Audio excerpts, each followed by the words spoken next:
Easter eggs are typically defined as fun secrets hidden within the confines of a game that can occasionally break immersion by being wacky or making some kind of joke. Much like a popular glitch, they can sometimes require an asinine series of goals to be completed in a bizarre order, but I would argue that these often strange rituals are part of what makes them interesting. A game developer gives you a highly specific task, and upon its completion, you're rewarded with something ridiculous or clever. The feeling that stumbling upon a secret elicits is just the right kind of dopamine hit that leaves a lasting impression on the player and helps solidify their experience with the game on an even more personal level. Halo is packed to the brim with all sorts of these hidden jokes, but as far as I'm aware, no one has ever collected every single one into a solitary video or place. Originally, this was going to simply be a list of my favorite Easter eggs throughout the series, but at some point it became a quest to find and personally experience all of them. Barring literally 2 examples I'll tell you about later, I succeeded. I'll do my best to loosely describe how everything you're about to see is done, but don't think of this as a tutorial. More of a masochistic journey where I very quickly began questioning the definition of Easter egg, and more importantly, my sanity. Before I show you anything specific, I wanted to address a couple of persistent references I'll be mostly omitting, the first of which is Bungie's obsession with the number 7. I won't sit here and list every single time they sneak the number into something, that would be really boring. Another thing they loved to do was hide imagery from their previous games, especially Marathon. Symbols from that franchise are literally everywhere in Halo. Showing them all would also be really boring. There's tons of rare and hidden dialogue that triggers randomly thanks to modifiers like I would have been your daddy. I'm not gonna go over all of them because that would take forever and wouldn't be fun for me or you, okay? Okay, without further ado, join me as I explore every Easter egg in Halo. You killed Flip Yap! Or Yap Flip, was he? It was Yap Flip. No, Flip Yap is his brother. Don't tell me I don't know Flip Yap. Flip Yap and I went to Nipple Academy together. And he's dead.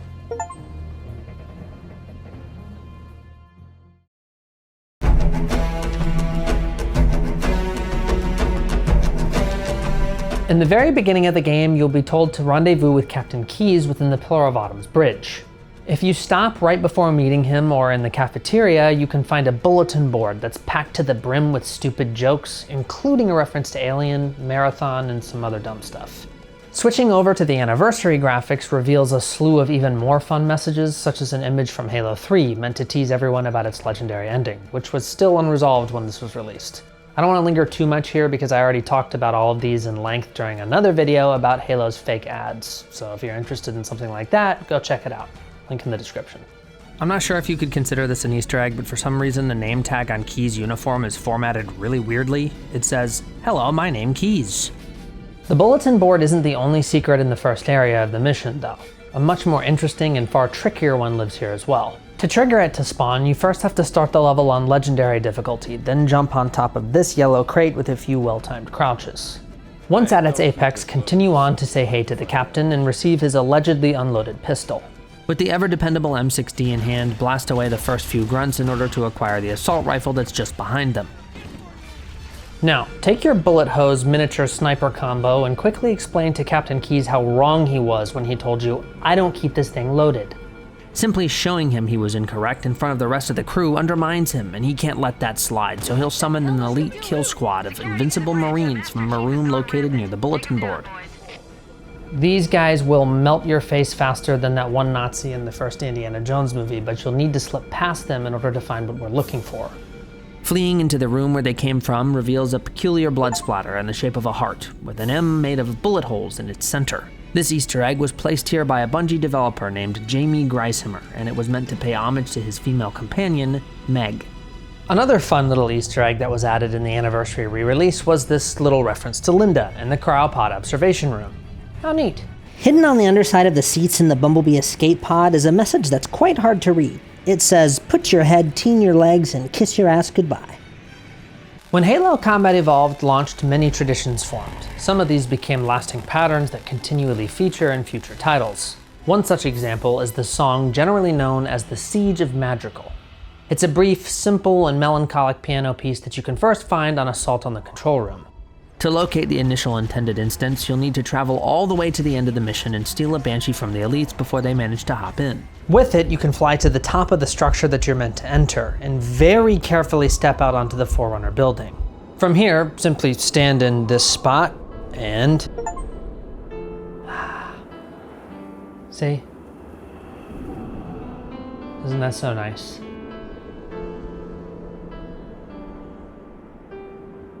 There's actually another lesser known trigger for this in the very beginning of the mission as well. You can't really get there legitimately though, that is without the gameplay modifier acrophobia, which grants the Master Chief the power of flight. To hear it, simply fly down to the 7th ledge beneath the final rotating ring within the tubular pit right where you exit the Pelican. If you stand in just the right location, you can hear the soft sounds once again, but I believe this trigger is unintentional and left over from a cut Banshee encounter that would have existed here. NervyDestroyer talks about it in his video, the cut content and assault on the control room. It's a cool piece of content and it's worth a watch if you haven't seen it. This isn't technically an Easter egg, but I know if I don't include it, I'm gonna get comments about it, so here. Start 343 Guilty Spark and throw a grenade the instant you can. This will glitch the Pelican exit animation and keep you inside the vehicle when it takes off. Eventually, it'll deposit you out of bounds, and at first glance, there's nothing of note up here. If you wander around enough, you'll eventually stumble upon this Marine though. This is Mendoza, and he was placed here so that he would be loaded in for something later in the mission. So no, not really an Easter egg.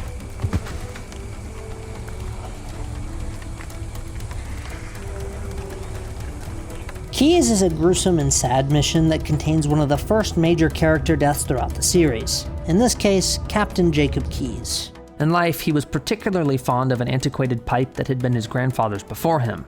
Though he almost never smoked it, he carried it with him everywhere as a keepsake that seemingly provided him a modicum of comfort during the terrifying experiences of his existence. Why am I lore dumping on you during an Easter egg video?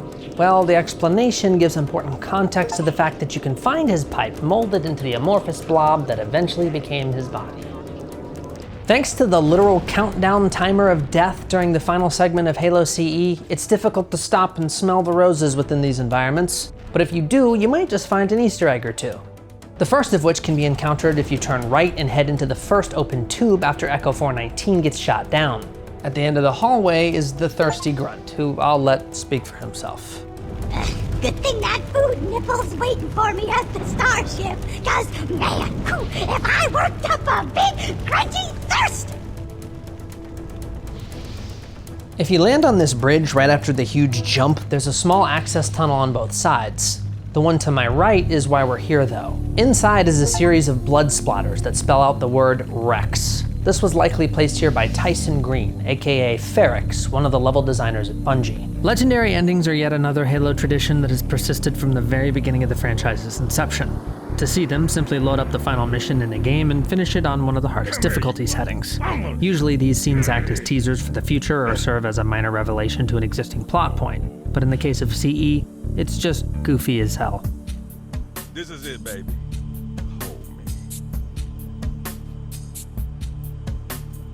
When Halo CE had its 10-year anniversary over a decade ago, a special version of the game was released in celebration. It included updated visuals, but those have been discussed to death and for obvious reasons aren't the subject of this video. In this case, all I care to talk about are the new secrets in this version of the iconic shooter. The most notable are the skulls that are hidden throughout the campaign. This type of collectible first appeared in Halo 2 and has since become a staple to the series, existing in some form in every game since. To create an additional selling point for returning players, it was only natural for skulls to be retroactively added to the original title as well. Each one can be collected, and upon doing so, unlocks a gameplay modifier. Let me show you real quick, they're fun. In the back of the cryo deck within the Pillar of Autumn is iron, which forces you to restart a level upon death while running solo, or revert to the last checkpoint upon your buddy's demise in co-op. Behind the first waterfall on Halo is Mythic, an enemy enhancer that doubles your adversary's health. On the cliff face right before entering the not-so-natural formation is Boom, a skull that doubles the radius of all explosions. Foreign can be found inside the room where the hunters emerge while battling in the Truth and Reconciliation's hangar, and prevents you from ever carrying Covenant weaponry. Famine is located on that weird piece of raised ground on the beach during the Silent Cartographer. It makes all weapons dropped by AI have half the ammo you'd normally expect. Bandana is atop the tunnel leading to the switch that deactivates Halo's security systems, also during the Silent Cartographer. It's pretty tricky to reach and requires the use of a troublesome grenade jump. It's worth it though, as it gives you unlimited ammo and grenades. Fog disables your motion tracker and can be collected by making your way into this small chamber right after crossing the first bridge during assault on the control room. Malfunction is on the same level and can be gathered by stepping onto one of the pipes located in the humongous interior structure with the bridges. It makes a random piece of your HUD become disabled whenever you die. Recession is the fucking worst, and is placed in the swamp at the beginning of 343 Guilty Spark. When enabled, each shot fired costs twice the ammunition. Black Eye is inside one of the vents on the first floor of the library and requires a grenade jump to reach. It makes it so that your shield doesn't recharge unless you melee an enemy. Eye Patch is behind the index at the very end of the same mission. It disables any auto-aim features. Pinata is fun as it allows you to smack sticky grenades out of enemies. It's located on 2 betrayals atop the entrance to the large underground chamber that I mentioned had a skull inside it during assault on the control room. Last, but certainly not least, is the ever-iconic Grunt Birthday Party skull, which can be found during Foehammer's final moments within the mall. This bad boy creates cheering and miniature explosions of confetti whenever an Ungoy is defeated with a headshot. Lore collectibles are also a must-have in Halo games at this point, so when CE's 10th anniversary rolled around, they were added to the re-release. There are a total of 10, and each of them grants you with a very cool cutscene as a reward. In my opinion, they're easily the best part of Halo Combat Evolved Anniversary, and I really wish they could be present in the upcoming remake, Campaign Evolved. You can find them on the bridge during the Pillar of Autumn, the first tunnel on Halo, where you fight the Gold Elite on the Truth and Reconciliation, by a pair of hunters on the Silent Cartographer, in the crevice at the end of Assault on the Control Room, on top of a doorway on your way out of 343 Guilty Spark's interiors, on the middle level of the library, right at the beginning of 2 betrayals, underneath the Captain on Keys, and inside the cryopod observation room during the mall. Funnily enough, I had no idea this Easter egg existed until a few months ago when I accidentally discovered it during a recent playthrough with my wife. To view it, simply load up any mission of the original Halo in co-op and have your partner stand on your head. Etched into the bottom of the Master Chief's boots are the letters MRL, which stands for Marcus R. Lado, the creative art director during Bungie's tenure with the franchise. The original version of Halo Combat Evolved Anniversary had Kinect integrations and a bunch of other features that never made it into the Master Chief Collection for whatever reason. One of the more gimmicky things you could do was issue commands using the goofy piece of text voice recognition capabilities. Simply shouting "Lightning Bolt" will not only cause you to throw a grenade, but it has an unusual sound effect. A viewer of mine by the name of Espartanica mentioned this Easter egg to me in a recent stream. Thanks, man. Also, this footage comes from the Vengeful Vadam, so big shout out to him too. He's awesome. Okay, here, take a listen. Lightning bolt. I would bet money that almost none of you knew that you could get out of the map on Timberland using a ghost and find an Easter egg. Simply drive sideways towards the invisible wall that surrounds the play space and exit as you get close. This will force you through the imperceptible barricade and grant you access to the out-of-bounds regions of the map. Once here, you can travel to the far corner to find this message, left behind by a developer. It's a little hard to show you what it says because the text is so big, but it reads DMM 2003. This was left behind by David M. Mertz, a Gearbox employee that helped port CE to PC before the Master Chief Collection. Thanks to Halo64 on YouTube for showing me how to do this, by the way, because this was a new one for me. On the very front of every single Scorpion in Halo CE is a string of numbers, 03, 05, 69. The birthday of Marcus Lado. Oh, and ignore the shipping label. That's from a skin that was added in MCC, which is delightful, by the way. Hey, Chief, can I borrow that pistol for a second? No. Okay, well, if you zoom in on the top or bottom of the M6D, you can glimpse 2 different Japanese characters. The one found on the ejection port translates to the number 7, while the other on the bottom means strength or power. Very fitting. Spent shotgun shells have little hippos on them. It's hard to tell, but trust me, it's on there. This little guy will be a recurring character, so you'll see what it looks like much better in a bit. I don't actually know if this is intended behavior, but if you look as far down as possible, your weapon remains lowered, but your head will appear to be looking forwards for everyone else. This would eventually become a hidden mechanic in later titles, but more on that later. In the original version of Halo CE, you could name your profile .fortune and receive a goofy message. For example, never wear your best pants when fighting for freedom. All your hard work will pay off. Everything lies in silence. If anything just cannot go wrong, it will anyway. Nature always sides with the hidden flaw. Rest is good, but idleness is its brother. Smile when you're ready. You cannot fall off the floor. Your luck is about to change. I like beans. Hey, so this video has taken me literal months to put together. If you want to help support content like this, you can sign up for the membership program I just made. It's completely optional, but if you do it, you'll gain access to all of my past live streams, some ridiculous ass emojis I made, behind the scenes content to see what I'm up to or how these videos are made, Shoutouts at the end of all of my videos, and of course you'll be supporting me. Thank you for your time and consideration. Also, if you decide to sign up, don't do it on the YouTube app through your iPhone. Apple adds an extra 30% charge on top that has nothing to do with me or YouTube. Do it from a browser on your computer or on your phone. Okay, thanks.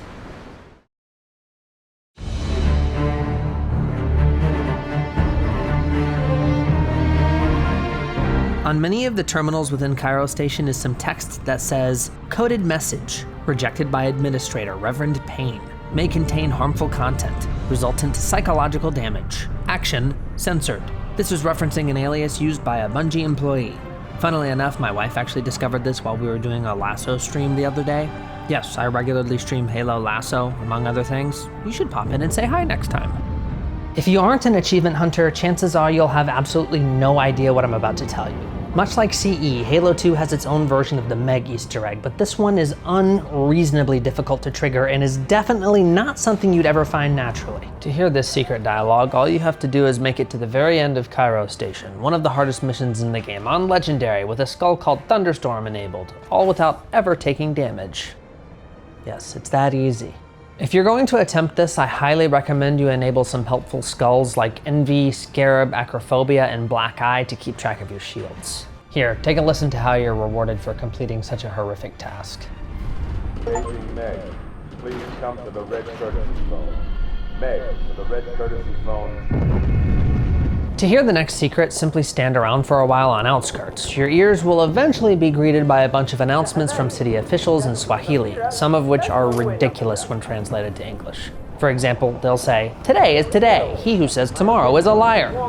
Or, "Warning, if you want to play ball, you must have a ball." Tyson Green returned with yet another Rex Easter egg, this time encountered by hopping out of the map in the first area of Outskirts. Make your way to the claustrophobic passages between the buildings in an area often referred to as Sniper Alley, then jump into the rooftop of this building. Inside, you'll find Rex, spelled out with pebbles and an energy sword. In the anniversary graphics, the stones have been replaced with shotgun shells, making it easier to read, and it actually looks kind of cooler, to be honest. If you make your way towards the end of Outskirts, right to the moment where elites emerge from drop pods, you can trigger the next Easter egg. Instead of continuing into the tunnel like normal, backtrack all the way to the crashed Pelican.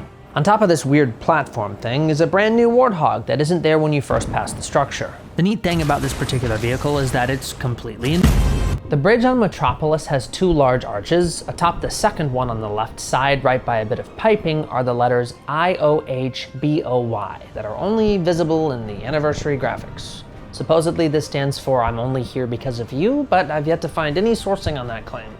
Also, this message is supposed to be visible in the old graphics too, but it's bugged on MCC.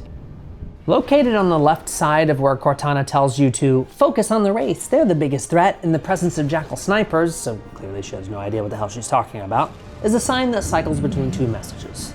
The content of these isn't an Easter egg, but the names of the individuals who wrote them is. The first of the two was written by Paul Huffy Russell, an environmental artist who we'll see referenced more later. The second is David Dockmaster Dunn, another developer that worked on various locales. Right across from the previous Easter egg is a giant advertisement that references a company called Terab Industries. Terab backwards is Barrett, a reference to Chris Barrett from Bungie. In the anniversary version of the game, it reads Franchbot Industries, this time referring to Bungie N343 developer Frank O'Connor. By doing a bit of parkour and some grenade jumps, you can launch into the window of this destroyed building to reveal a giant soccer ball! Probably the most well-known Easter egg in the entirety of the Halo series is the Scarab gun, which is located way on top of that structure over there. There are two primary methods of reaching it, one of which requires hijacking a Banshee in a highly specific way and is really hard. Personally, I've never been able to do it. Instead, I've always made use of the second method. If you enable a skull called Sputnik, you can position a small crate by one of these odd structures, combine the explosion it produces upon its destruction along with a rocket from a spanker while standing on top of the crate to launch yourself to ridiculous heights. This doesn't work 100% of the times and will almost certainly require a few resets to land where the gun is located, but with a decent checkpoint, grinding a few attempts is far easier than getting a Banshee out here. Trust me.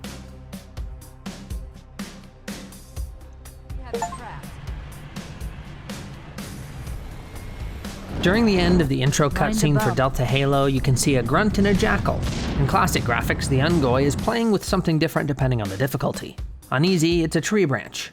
On normal, it's a plasma grenade. On heroic, it's literal flames. And on legendary, he has a Master Chief and grunt action figure. In the anniversary graphics, this is much more overt because the jackal shakes a plushie above the grunt like an asshole second grade bully. Fuck this guy. This goofy little Easter egg is found within this structure right here. All you need to do is crouch jump or grenade launch into this small room. Once inside, stand in one of the corners, I have no idea how to articulate which one, and zoom in with a sniper. This reveals a secret message that reads, "Hi, Ben!" and is directed towards the lead singer of Breaking Benjamin.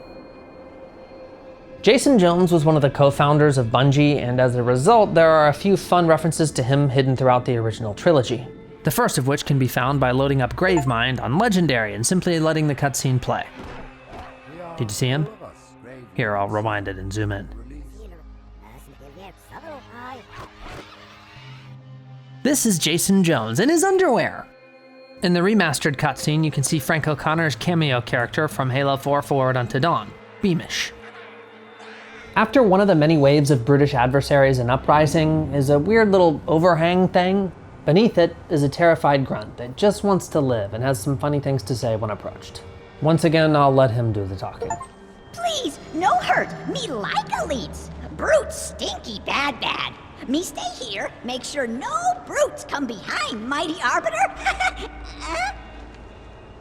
There's a very small trigger zone right about here on the Great Journey that if you pass on foot, 2 heretic banshees will spawn. Literally all that's needed is to not go past this point in a vehicle, unless you've already gone through on foot.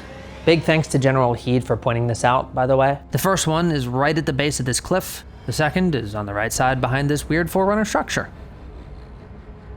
This Easter egg is in such a weird spot that I had no idea it was a thing until recently. Getting to it is a little tricky and requires a large pile of sticky grenades, the Sputnik skull, and a full double overshield obtained through the use of Black Eye. So, can we launch to the top of this tower using a huge pile of sticky grenades? Let's give it a shot! Position an explosive pile somewhere near the base of the final tower where you confront Tartarus and detonate it to launch yourself to the top of the structure. At its apex is the third and final Rex Easter egg. As I said before, Halo 2 was the first game to introduce skulls, and in my opinion, they're some of the most interesting to locate thanks to some of the other strange things within their vicinity. Also, almost all of them require you to be playing on Legendary to spawn, by the way. The first is in the armory and only appears after you wait around a while. You'll know it's up for grabs when Johnson says, "Would it help if I said please?" Once the line has been uttered, you can ride the tram to the end of the tutorial, but be careful not to miss That's Just Wrong or Whoopopotamus, depending on who you ask. This skull increases enemy awareness of the player. Thunderstorm can be found in a trash can within the second garden room on Cairo Station. It actually belongs in the garbage because activating it upgrades most enemies to the max rank. In the beginning of Outskirts, you can jump onto this light fixture to easily stand atop one of the many rooftops located within the city. Right after getting there is a small alleyway containing the Blind Skull, a modifier that disables the entirety of your HUD, including your weapons. It's the only skull in Halo 2 that spawns on difficulties lower than Legendary. In this room on Outskirts is I Would Have Been Your Daddy, which makes rare combat dialogue more common. It's also really annoying to acquire because it only has a 1 in 7 chance of spawning, and grabbing it will teleport you downwards to fight an array of extremely overpowered elites. Ah! Catch makes enemies throw grenades like crazy and can be found atop this odd structure during Metropolis. It's fairly easy to get to, but does require the use of a grenade jump. The instant you acquire a Banshee during the Arbiter, simply fly down to this structure far below. Hidden out of sight is a ring of dancing grunts, in the middle of which is the Grunt Birthday Party skull.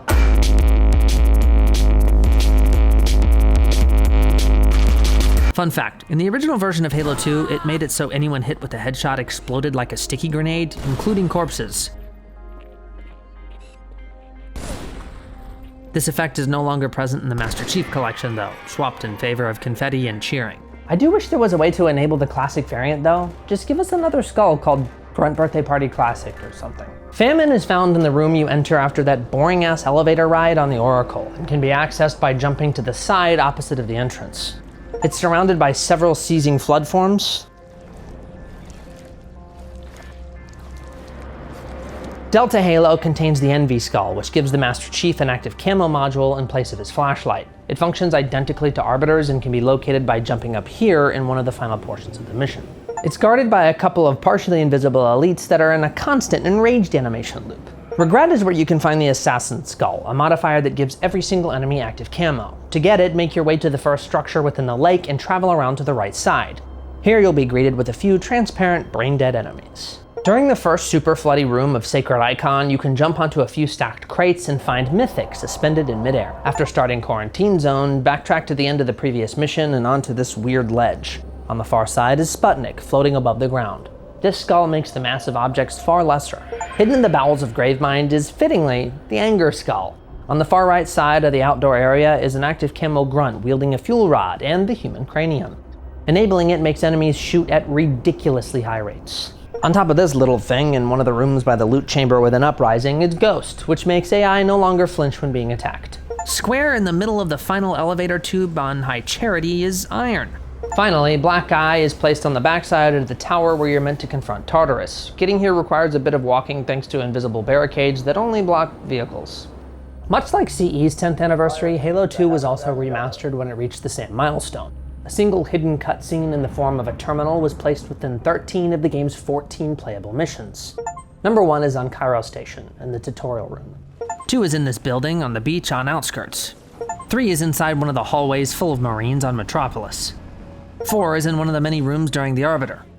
5 is in the flood-filled chamber containing the Famine Skull.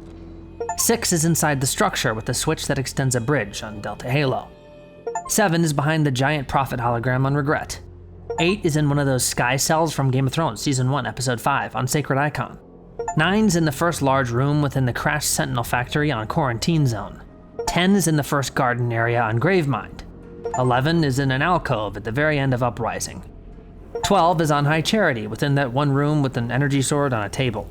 Finally, 13 is in a prison cell on the Great Journey. Terminals weren't the only thing added for new players to discover though. In fact, dolls were placed in the latter half of the campaign as well. They served no purpose aside from looking funny and rewarding you with an achievement. Even so, I think they're fun, so let's go look at them. The first one is on Delta Halo and is actually hidden out of bounds at the very end of that peninsula. This one in particular is Master Chief. Atop this structure in the very beginning of Regret is where you can find the next plushie. Once up here, you'll find Regret. Sacred Icon's toy is in one of the empty ducts. This one is Arby. The Tartarus doll can be found atop this structure at the very end of the gondola ride on Quarantine Zone. Cortana from Coraline is right by the Anger Skull. The Librarian is outside of the map on Uprising, right here. Rampant Cortana is on top of this stone archway in the non-floodified version of this room on High Charity. Last but not least is the Didact, who can be found chilling on top of the mountain behind the tower during the Great Journey. At this point, a little show made by Rooster Teeth called Red vs. Blue was really big, and as a result, Bungie decided to throw a fun nod to the internet series into Beaver Creek. Right behind the rocks, behind the sniper spawn, is a faint bit of text that says, "Why am I here?" If you haven't seen any of the previously mentioned show before, go watch it, it's hilarious. This is a callback to a moment in which one of the characters, Griff, muses about the meaning of life and the nature of existence. Standing by the metal garage door near the elevator on Ivory Tower will eventually fill your ears with the sweet sounds of the Siege of Madrigal, or a super unnerving banging. Inside the Cave of Coagulation is the next Easter egg, and it's quite similar to one of the last ones I just showed you. To find it, just stand on this ledge overlooking the power-up pool and take a look at the wall. Do you see it? Right behind me is a message that says, "Not Sid was here." No one seems to know who this is referring to, but it's likely some kind of inside joke between the developers at Bungie. On the group of rocks right in front of the red base is a weird-ass smiling face for some reason. I don't like him. If you mention to the beach of Zanzibar, this no swimming sign will change depending on the real-life date. On January 1st, it tells you where you can do some baby shark petting. Aww. On the 7th of July is Ling Ling's head. This references some really weird, genuinely disturbing jokes going around within Bungie.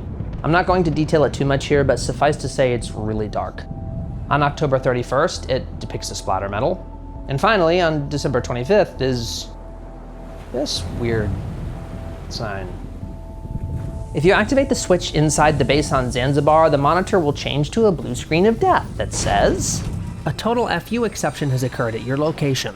All system functionality will be terminated. Press any key to power cycle the system. If the system does not restart, scream at the top of your lungs and pound on keypad. If you need to talk to a programmer, press any other key. Press any key to continue. Good advice. To be honest, I'm not certain that this is actually an Easter egg, but I remember being weirdly fascinated with it when I was a kid, and it seems kind of like a secret, so let me show you. This tower on Headlong has some really strange properties, but you'll first need to reach it by doing some sword cancel nonsense that I don't feel like doing right now. Instead, I just enabled the Sputnik and Feather Skulls in the custom game options so I can do some rocket jumps to get up here. Once you get to the top of the building, you can walk up to the tower to reveal that it's actually a ladder, for some reason.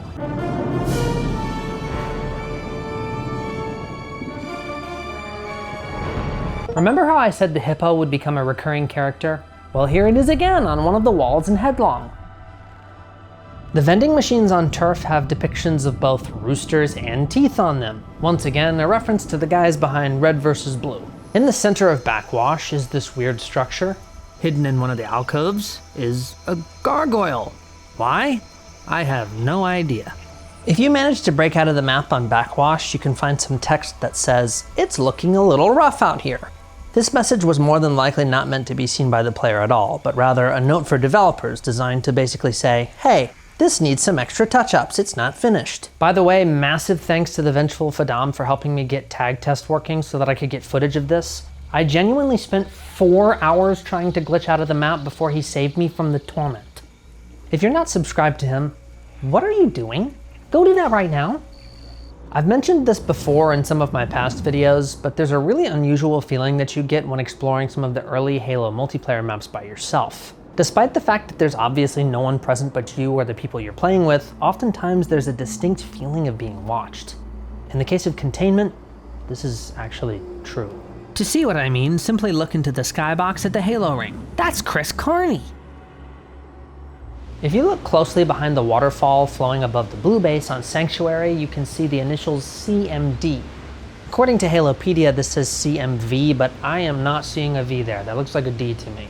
Halopedia also says that there's another SIG graffiti on the wall to the left of the red base, but I have never seen that, and I can't find any images online, so I think that might be bullshit.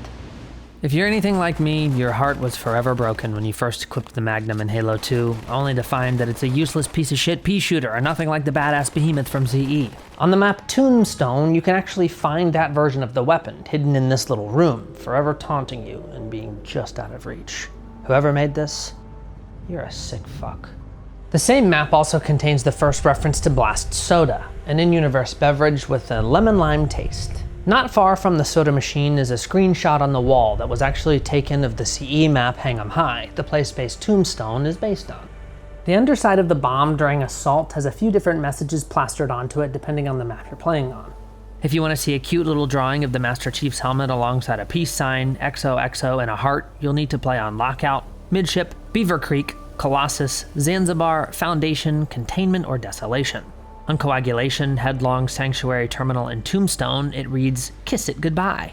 On Ascension, Burial Mounds, Warlock, Gemini, District, and Uplift, the message will be, hold on to your butt. Finally, on Ivory Tower, Waterworks, Turf, Backwash, Elongation, and Relic, it'll say, Thus I refute thee. To lower your weapon in original Halo 2 multiplayer, simply hold the left trigger for as long as you want your gun down, or just press down on the D-pad. It's not visible in first person, but anyone you're playing with will see it. Also, whenever I mention controller inputs, it's because this has to be done with a gamepad and won't work on keyboard and mouse. Hidden under the staircase on the ocean side of the seawall are a bunch of discarded holiday signs. Present in the pile is the baby shark petting and the sowfish ones that were visible in the OG, but there's also a few more, such as an ad for Franchbot Industries, a sign indicating warthogs, mongoose, and camels aren't allowed, and my personal favorite, no trespassing, violators will be violated. Remember when I mentioned that soda machine earlier? Well, each and every anniversary multiplayer map has one of the previously mentioned drinks hidden somewhere within it. Destroying them doesn't do much aside from earn you an achievement, but I do think they're fun to hunt down. The first one can be found on Lockdown, right above one of the icicles you can shoot. The second is on Zenith and is located underneath one of the map's sniper towers. Stone Town has the third within the base in between a few crates. Bloodlines is pretty tricky as it's hidden at the end of this canyon far outside of the play space. Warlord is at the yellow side right by a piece of rubble. Shrine has another tough one and is once again far out of bounds. Finally, Remnants is right at the edge of the map, somewhat near the crashed Albatross in the water. Halo 2 Anniversary multiplayer has a couple of the same bomb scribblings that were present in the original, plus one more, which can be viewed on Warlord, Stone Town, and Shrine. The additional message depicts a Spartan helmet plus Austin, Texas equals love. The reason for this is because that's where Certain Affinity, one of the developers that helped with the creation of the Master Chief Collection, is located. Halo 2 Anniversary multiplayer has a different weapon lowering trigger compared to its OG counterpart. In this instance, you'll need to hold zoom, jump, reload, and down on the D-pad for 3 seconds. Once again, this has to be done with a controller. I'd wager that most of you had no idea that you can enable in-game coordinates in many of the Halo titles with a few controller button combos. In Halo 2 Anniversary multiplayer, simply hold reload, jump, zoom, and up on the D-pad. This only works in custom games, by the way, but not Forge for some reason. Once the information is displayed, you can hold crouch, zoom, and left on the D-pad to enable pan cam. I have no idea how to use it though. It doesn't really seem to do anything. To hide the coordinates again, simply press crouch, zoom, and right on the D-pad simultaneously. Sorry to interrupt, but I wanted to ask something of you all really quickly. My last video was sponsored by the Legends of Reach modding team, a group of dedicated individuals that have been hard at work crafting a completely free mod for the game Nebulous Fleet Command. They haven't paid me this time, I just really appreciate what they're doing and want to quickly tell you about it. Their entire goal is to create a Halo space-based gaming experience for free, but they're short on developers. If you want to help them get their passion project released to the masses and you have some knowledge on how to use Unity, go join their Discord and give them a hand. Link in the description. Seriously, what they're crafting is really cool, so if you can, go help them get it released to the public. Thanks. Okay, back to the video.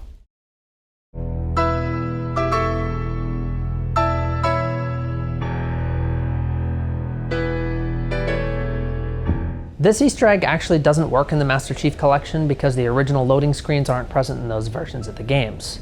They really should be though. Come on, they're some of the last remaining things from the OGs that aren't present. Put them in, damn it. Anyways, playing Halo 3 on December 25th, loading up any campaign mission through the Start Solo Game or Resume Solo Game option, followed by holding in both sticks on your controller, will trigger a secret message to appear on the ring that says, "Happy birthday, Lauren." This was placed here by Adrian Perez and is a message to his wife. Thanks to the Let's Play community for this footage from 11 years ago, by the way. I tried doing this on the original version of Halo 3 to capture my own footage, but for whatever reason it wasn't working. I'm not sure if it was loading too fast or something. I don't know. Placed sporadically throughout the first mission in Halo 3 are carvings left behind by families. The first example is in the top of this foliage. Isn't tree mutilation so romantic? The second instance is in this tree right where you can watch a brute and a marine engaged in some erotic asphyxiation. This one has a date. The final message is right by another Easter egg that I'll tell you about in the next entry. It's a message from a father to his children. Sierra 117 has a bunch of developer Easter egg references in the form of monkey people. Yes, monkey people. Initially, one of these primates can be seen in the crook of a tree across the river where the Pelican crashes and the pilot screams, "Banshees, fast and low!" The second instance is a group located in the segment containing a bunch of sniper jackals. You can get a much better look at them than the first one. So, yeah, here they are. The final monkey man is at the end of the mission on the cliff face across from where you rescue Johnson. See him up there hiding in the bush? Another fun nod to Red vs. Blue is on Crow's Nest if you go to the far side of the first tunnel. Once you arrive, you'll be greeted by a few Marines voiced by some of the people at Rooster Teeth. Their dialogue is different depending on difficulty. Here's what they say on Legendary. Hey! Open up! What's the password? Password? Oh man, I forgot. Forgot what? I forgot the password. See, that was almost right. See, the password begins with I forgot, but ends differently.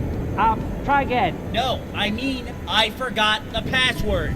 Okay, see, you got it wrong again. See, you said the same thing as last time. I'm being serious. I don't know the password. No. See, you changed the first part. See, that part was the right part. See, now you got the whole thing wrong. No, I forgot what the password is, and I just need you to open the door. All right, come on, man. Now you're just guessing. I literally had no idea that there was an Easter egg in the boat on the Storm until I stumbled upon Verr's Halo 3 Easter egg guide on Steam. Inside the captain's quarters is a poster that says Sheik of the Sea, a reference to Shi Kai Wang, an artist at Bungie. This Easter egg is also accessible on the Storm, but it takes longer to get here from that mission, so it's best to load up Floodgate if this is your goal. Once you're in, simply walk ahead until you can enter a little cubby on the right. Within is a missing persons poster for Jason Jones that includes a full write-up. I won't waste my time reading it to you because I've already done so in another video, but I guess you can just pause it if you're interested. One of the most obscure Easter eggs in all of Halo 3 is present on the Ark and can only be observed by playing on Legendary. Simply progress to the cave entrance at the end of the first section, but don't enter. Instead, backtrack and destroy every crystal. These are what I'm referring to. Technically, in order for this to work, there are specific mineral deposits that have to be broken, but no one knows exactly which ones, so currently the only method is to just break them all. I tried to count all of them as I went along while recording this video, but I pretty quickly lost track thanks to enemies destroying some and due to the fact that others don't seem breakable at all. After they're all shattered, you'll need to wait 7 minutes in this area and then progress further into the mission.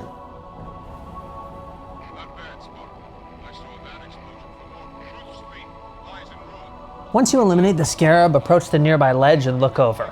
After about 30 seconds pass, a series of explosions will occur, illustrating the numbers 343, 343, 2, 343. What a strange secret. Literally everyone encounters the pissing brute during the arc, but most of the times people kill him before they even realize what's happening. A free backsmack is just too hard to pass up.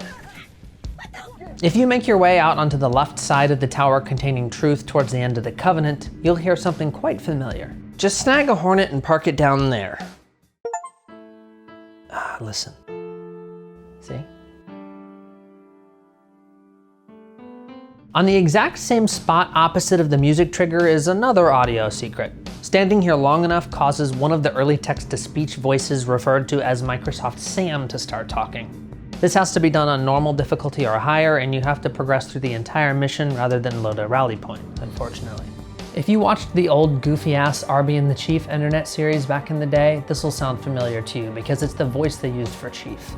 There are 4 different lines, but it takes some time for each to play, so I'll cut out the silence for you. Here, listen. Happy Easter, Marty. I am a monument to all Marty's sins. LOLOLOL. OMG, this game needs more guitar wank. Am I right? JNC Paul, Bart Joe totally fired. In the beginning of the final Halo 3 mission, you can turn right and enter one of the pulse generator rooms first seen during CE's 2 betrayals. Across the large gap and tucked away to the left is the same Easter egg I showed you during one of the cutscenes in Halo 2's Gravemind. It's Jason Jones in his underwear again. Loading up the final mission of Halo 3 on Legendary and Co-op and then progressing to the part where Johnson gets sent out with a bang will spawn some secret vehicles. On the left side of the Forerunner structure are 2 pairs of ghosts. These are used to obtain the annual achievement, and doing so was part of the original unlock requirements for the fabled Recon helmet in Halo 3 multiplayer. A few moments after starting the Warthog run, you can cut to the left to find a mongoose, but you can find this while playing solo on any difficulty. If you progress just a bit further, you can also find a couple of choppers. These only appear in co-op on heroic or higher, but you don't have to start from the beginning of the level to get them to spawn. Right before making the jump into the Forward Unto Dawn, you can turn right and find the Jerkstore grunt. He's a dick and knows some things about Chief that he definitely shouldn't. Hey, Demon! The Jerkstore called, and they're all out of you! Poor you! Stolen at the age of 6 and conscripted into the military! Okay, look, you let me live. I got the fist of rock. Look, I'll be the bottom. I'll polish your boots. I'll polish your helmet. It's the gas. When I'm on the gas, I don't know what I'm doing half the time. Unlike CE, Halo 3's legendary ending actually teased what would come in the future by showing the Forward Unto Dawn as it approached Requiem. Like CE and 2 before it, Halo 3 has a plethora of skulls to find. Fortunately, you don't have to play on Legendary for them to spawn. This time around, just normal. But you will have to play from the beginning of the level. No rally points, sadly. The first human head is blind, and is located on this ledge at the beginning of Sierra 117. Iron is on the same level, but it's at the end of the mission right by Johnson. It's tucked away in a corner right over here. Crow's Nest has 2 skulls as well, the first of which is on the pipe right at the beginning of the mission. This sneaky bastard is Black Eye. Grunt Birthday Party can be found in the weird tunnel where the drones fly through the tubes. Right as you fall downward, there's a little ledge you can land on that leads to the collectible. Tough luck makes enemies always dodge and can be located on the underside of the first bridge on Savo Highway. Catch is on top of this structure during the storm and only spawns after killing the nearby AA Wraith, but despawns after killing the next Covenant tank, so don't do that, I guess. Fog is in the beginning of Floodgate and drops if you kill the first combat form that jumps over your head. Famine spawns after you grab the tank on the Ark and is tucked away in the crook of this strut thing. To get Cowbell, you'll need to progress through to the interior structure right after defeating the Scarab.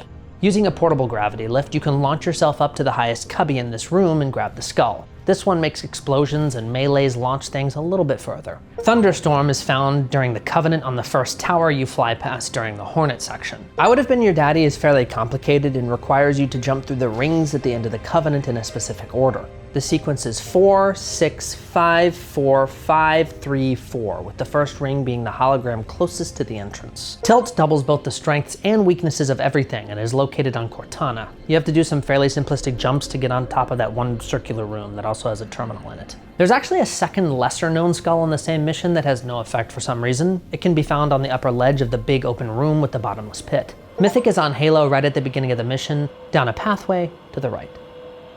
Once again, Halo 3 has lore collectibles in the form of terminals hidden throughout the second half of the campaign.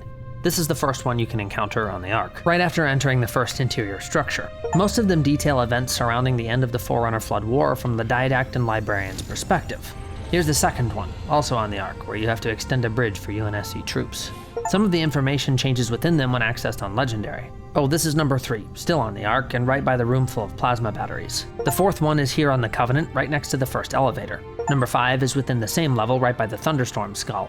The 6th is still on the Covenant, in basically the same spot as the first, but near the final elevator. The 7th is the weirdest because it's completely different from the others. It's on Cortana beneath the Tilt skull and references events from the Fall of Reach book. The final terminal is in the same room you can find Jason Jones on Halo. Opening this one on Legendary will grant you with a message from Mendicant Bias, an ancient Forerunner AI that has some really badass lore surrounding him.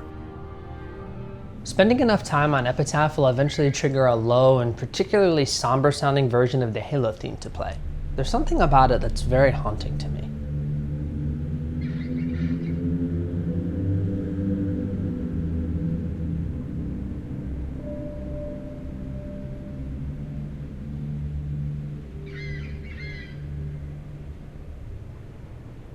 One of the sniper spawns on Last Resort is adorned with a metal plate that says Camp Froman.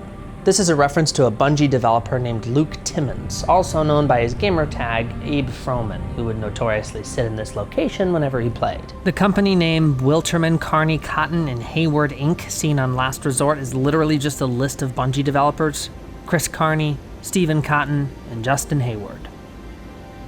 If you stand by this little computer on high ground long enough, you can hear some Morse code that translates to Frog Blast the Vent Core, which is apparently a reference to Marathon. This computer radio combo will also output Morse code that translates to SABABWL, which stands for Shiny and Bumpy and Bursting with Love, a reference to Halo's implementation of bump maps in its textures.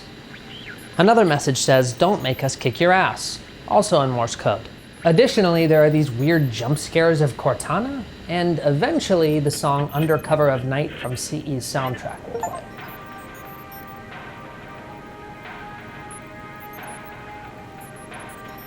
Using an assload of explosives, you can flip the elephant on Sandtrap.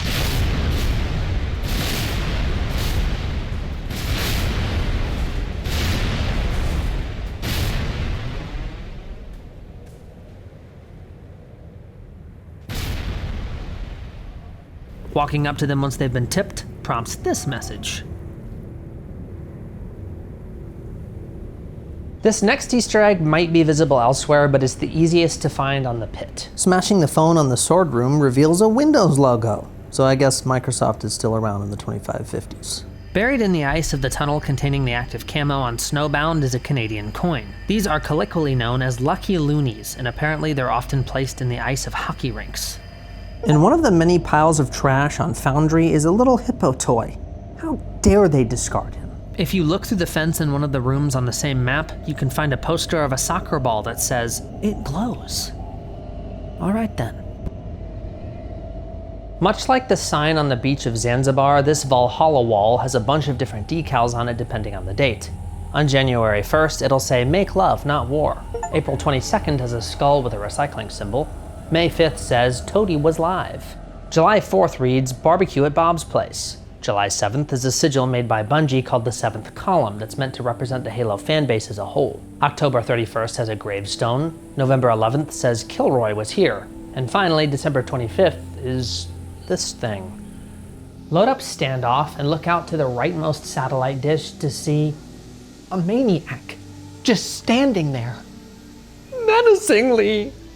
This, of course, is a Bungie employee by the name of Travis Brady. Remember the face on the Ring of Containment? There's another one on the moon of Standoff.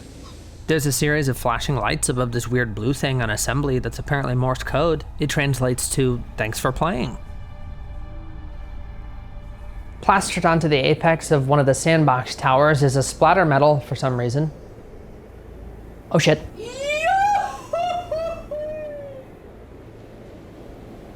This is Franck. If you watch him for long enough, his eye slowly opens for some reason.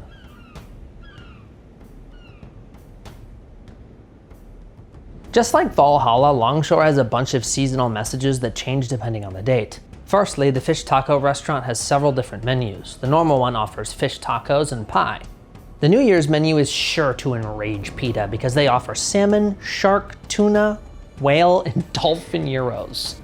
Earth Day has fair trade, organic, local, recycled, and vegan fish tacos. Recycled. Ugh. Cinco de Mayo has camarones agados, sopa de mariscos, ceviche de camarones, mojarra frita, and filete de pescado. On July 4th, they offer fish and chips, fish pizza, fish on a stick, fish pie, and fish hot dog. Oh. Bungie Day specials are Benier battered fish sticks, My Name is Paul Russell pie, Vic sticks, Dunn's duck sausages, and Froman fish fillet. On Halloween, you can order fish brain, cod milt, egg sacks, fish eyes, and berry breaded balls. Veterans Day gives you the option to purchase Marty Army, Tide the Leader, Halo.bungie.org, Arby and the Chief, and RVB. Finally, on Christmas, the whiteboard just says, I'm Paul Russell, and has a picture of a pie. Meanwhile, inside the cooler is some text that says, suck it, Franck. On January 1st, it says, flash freeze this. Save me, eat beef on Earth Day. Root beer at Bob's on Cinco de Mayo. Home of the Free on July 4th. 777 on Bungie Day. A skull on Halloween. A Spartan hand on Veterans Day. And a 7th column on Christmas. Within piles of refuse on many Halo 3 and ODST maps are boxes of Chinese food with a dragon on them. Apparently this is Trogdor, a character from a web series called Homestar Runner. Another objective you had to complete to unlock Recon was to collect a skull hidden on each level included within the Mythic map pack. Here's assemblies on a pipe, another in the elevator shaft on Orbital, a tricky one way out of bounds on Sandbox, one tucked away in a little nook on Citadel, a very obvious skull on Heretic by the Energy Sword. Last but not least, the Longshore skull behind a ventilation duct.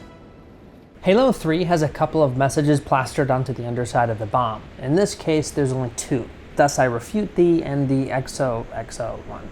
It seems like whichever map you're on determines the message you get, but I'm not sure.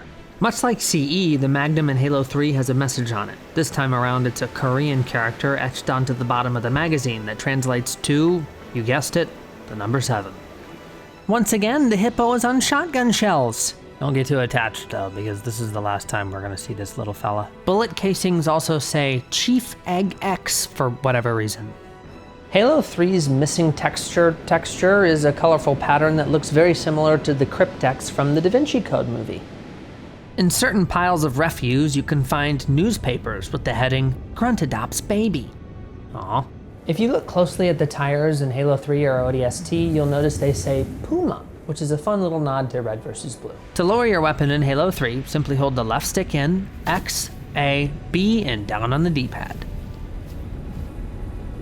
To show your coordinates in Halo 3, hold the left stick in, X, A, B, and up on the D-pad. To swap to pan-cam mode, press B, the right stick, and left on the D-pad. Finally, hiding the coordinates is as simple as inputting B, right stick, and right on the D-pad. Like CE before it, typing .fortune into a field within the original version of Halo 3 reveals a funny message. This works best in a map's description because it has the most characters. In the case of Halo 3, it will say, "My modem is on fire." The most commonly known way to unlock the fabled Recon helmet in the original Halo 3 is to finish all of the Vidmaster achievements. But there's actually a much lesser known strategy to obtain it as well. The first step is the hardest. You'll need to beat Halo 3 on Lasso in one sitting without ever dying. Yes, the whole game, 0 deaths, no save and quit exploit. As soon as that's done, load up the multiplayer map Sand Trap within 117 seconds of your Lasso completion. This will reveal a secret switch that you can interact with. After it's been pressed, a tri-gate will spawn out in the desert that you can pass through. Now, just like this video, leave an extremely positive comment, subscribe with notifications turned on, and most importantly, share this with 5 people.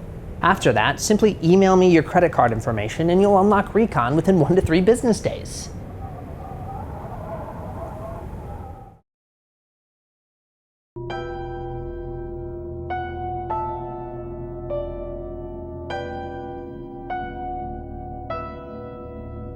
Halo Wars has a quote-unquote legendary ending that's literally just Serena saying 6 extra words. No, I'm not kidding.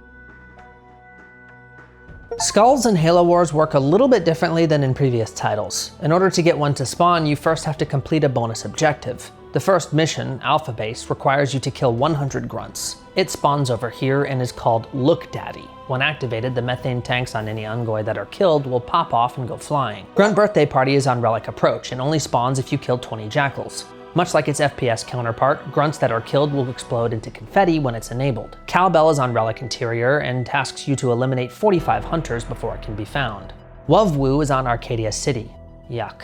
You'll have to take down 50 elites to collect it, and once turned on, scarabs shoot beams made of hearts. Fog will hide your minimap and can be found on Arcadia Outskirts. Simply destroy 5 wraiths first. Dome of Light houses Sickness, a skull that reduces all player units' hit points by 50%, but only appears after knocking 50 banshees out of the sky. Scarab has Rebel Sympathizer, which only loads after the destruction of 10 locusts. It makes non-player units get 25% more hit points. Rebel Supporter appears on Anders' Signal after popping 750 pod infectors. If you enable it, all troops that aren't controlled by a player deal 50% more damage. Rebel Leader will appear on the Flood after 20 stalks have been dismantled. This delightful modifier gives NPC forces extra veterancy.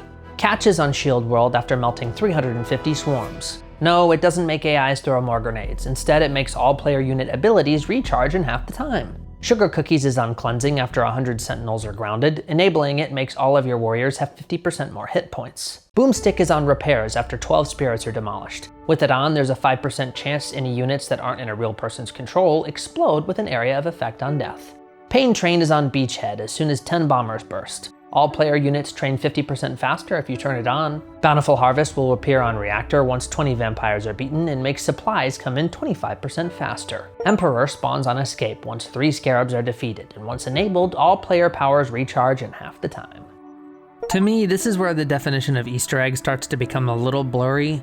Thanks to this gray area, I'll be including every single collectible in the entire franchise within this video. I won't go into great detail regarding where to find them, but I'll at least show you what they look like. Yes, I deeply regret this decision. Anyways, every mission in the Halo Wars campaign has a black box that can be collected to unlock an entry for a lore-based timeline. The one you've been staring at is on Scarab simply because that's where I thought to myself, oh hey, you better get some video of at least one of these so you can ramble. Okay, here are the rest. Alpha Base, Relic Approach, Relic Interior, Arcadia City, Arcadia Outskirts, Dome of Light, Anders Signal, The Flood, Shield World, Cleansing, Repairs, Beachhead, Reactor, Escape. Did you get that? No? Well, too fuck.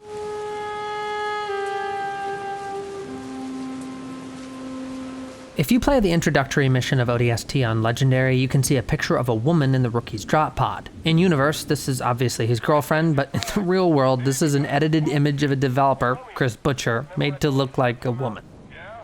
If you head into the building that contains Dare's helmet, you can stumble upon a box of Webos! Your mom loves them. Scattered throughout the Mombasa streets are posters that say, Destiny Awaits, with some artwork that is clearly meant to represent visuals from Bungie's game after Halo, Destiny. Oddly, this was replaced in the Master Chief Collection with a different piece of artwork. I have no idea why though. Very strange. Also, it's fascinating to me that Bungie had been planning the creation of Destiny as far back as 2009. Right behind the big purple Covenant structure on Uplift Reserve are a couple of Marines discussing something. No! You're not listening! It's a zoo! Okay? Well, technically it's a corporate-funded wildlife reserve. Semantics! This whole place is one big cage! Listen, Marine, you're wounded. You gotta try and relax. Except we're the zebras, get it? All fenced in and ready for the slaughter! And the Covenant? They're the lions! Rah! Careful, I think you're strained a metaphor.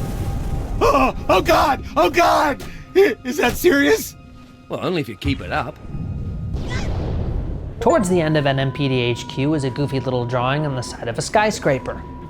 If you exit the second tunnel during Kikawani Station on Legendary and turn to the right, you can find another instance of the Siege of Madrigal. Simply stand on this overhang and you'll hear that familiar piano, along with a drum track. You'll also be greeted by a cardboard cutout of Frank O'Connor when he cameoed in the movie Halo 4 Forward Unto Dawn. Originally it was Marty O'Donnell dancing, but they changed it in the Master Chief Collection for some reason. I'm not sure why. Maybe because he's sort of problematic. I don't know.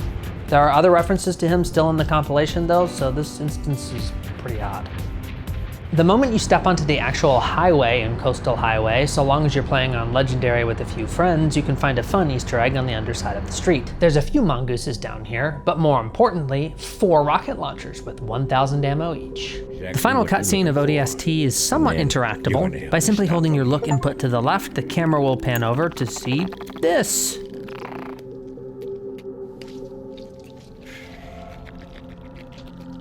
Loading up ODST's epilogue on Legendary will eventually grant you with an additional scene of truth as he discovers the portal to the Ark.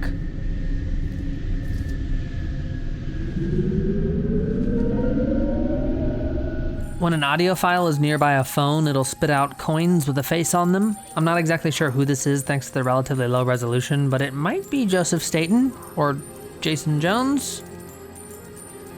Like the games before it, Halo 3 ODST is littered with lore-based collectibles within the Mombasa Streets portion of the campaign. Collecting them all actually unlocks various weapon caches throughout the city, which is pretty neat. Originally, I had no intentions of showing you where every single one was because it would be a horrible pain in the ass. For some reason, I changed my mind. I guess I like pain.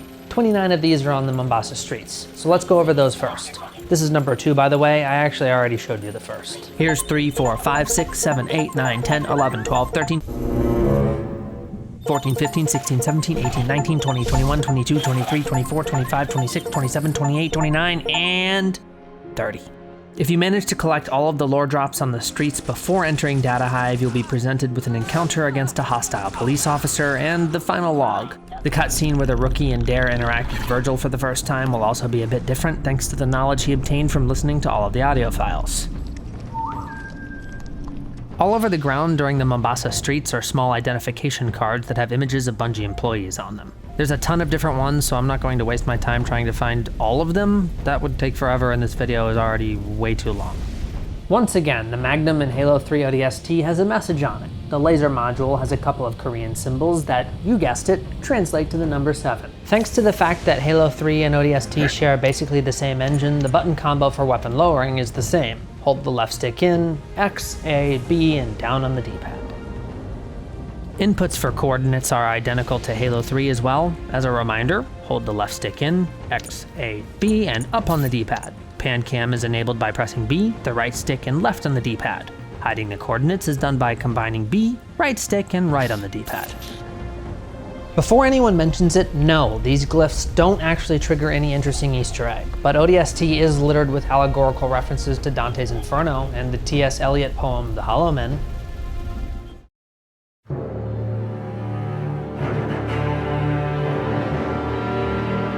Reach has some of my all-time favorite Easter eggs in all video games, one of which is called Reach Racer. If you stand in a really specific spot by the beach near the comm array, you'll be prompted to open a door.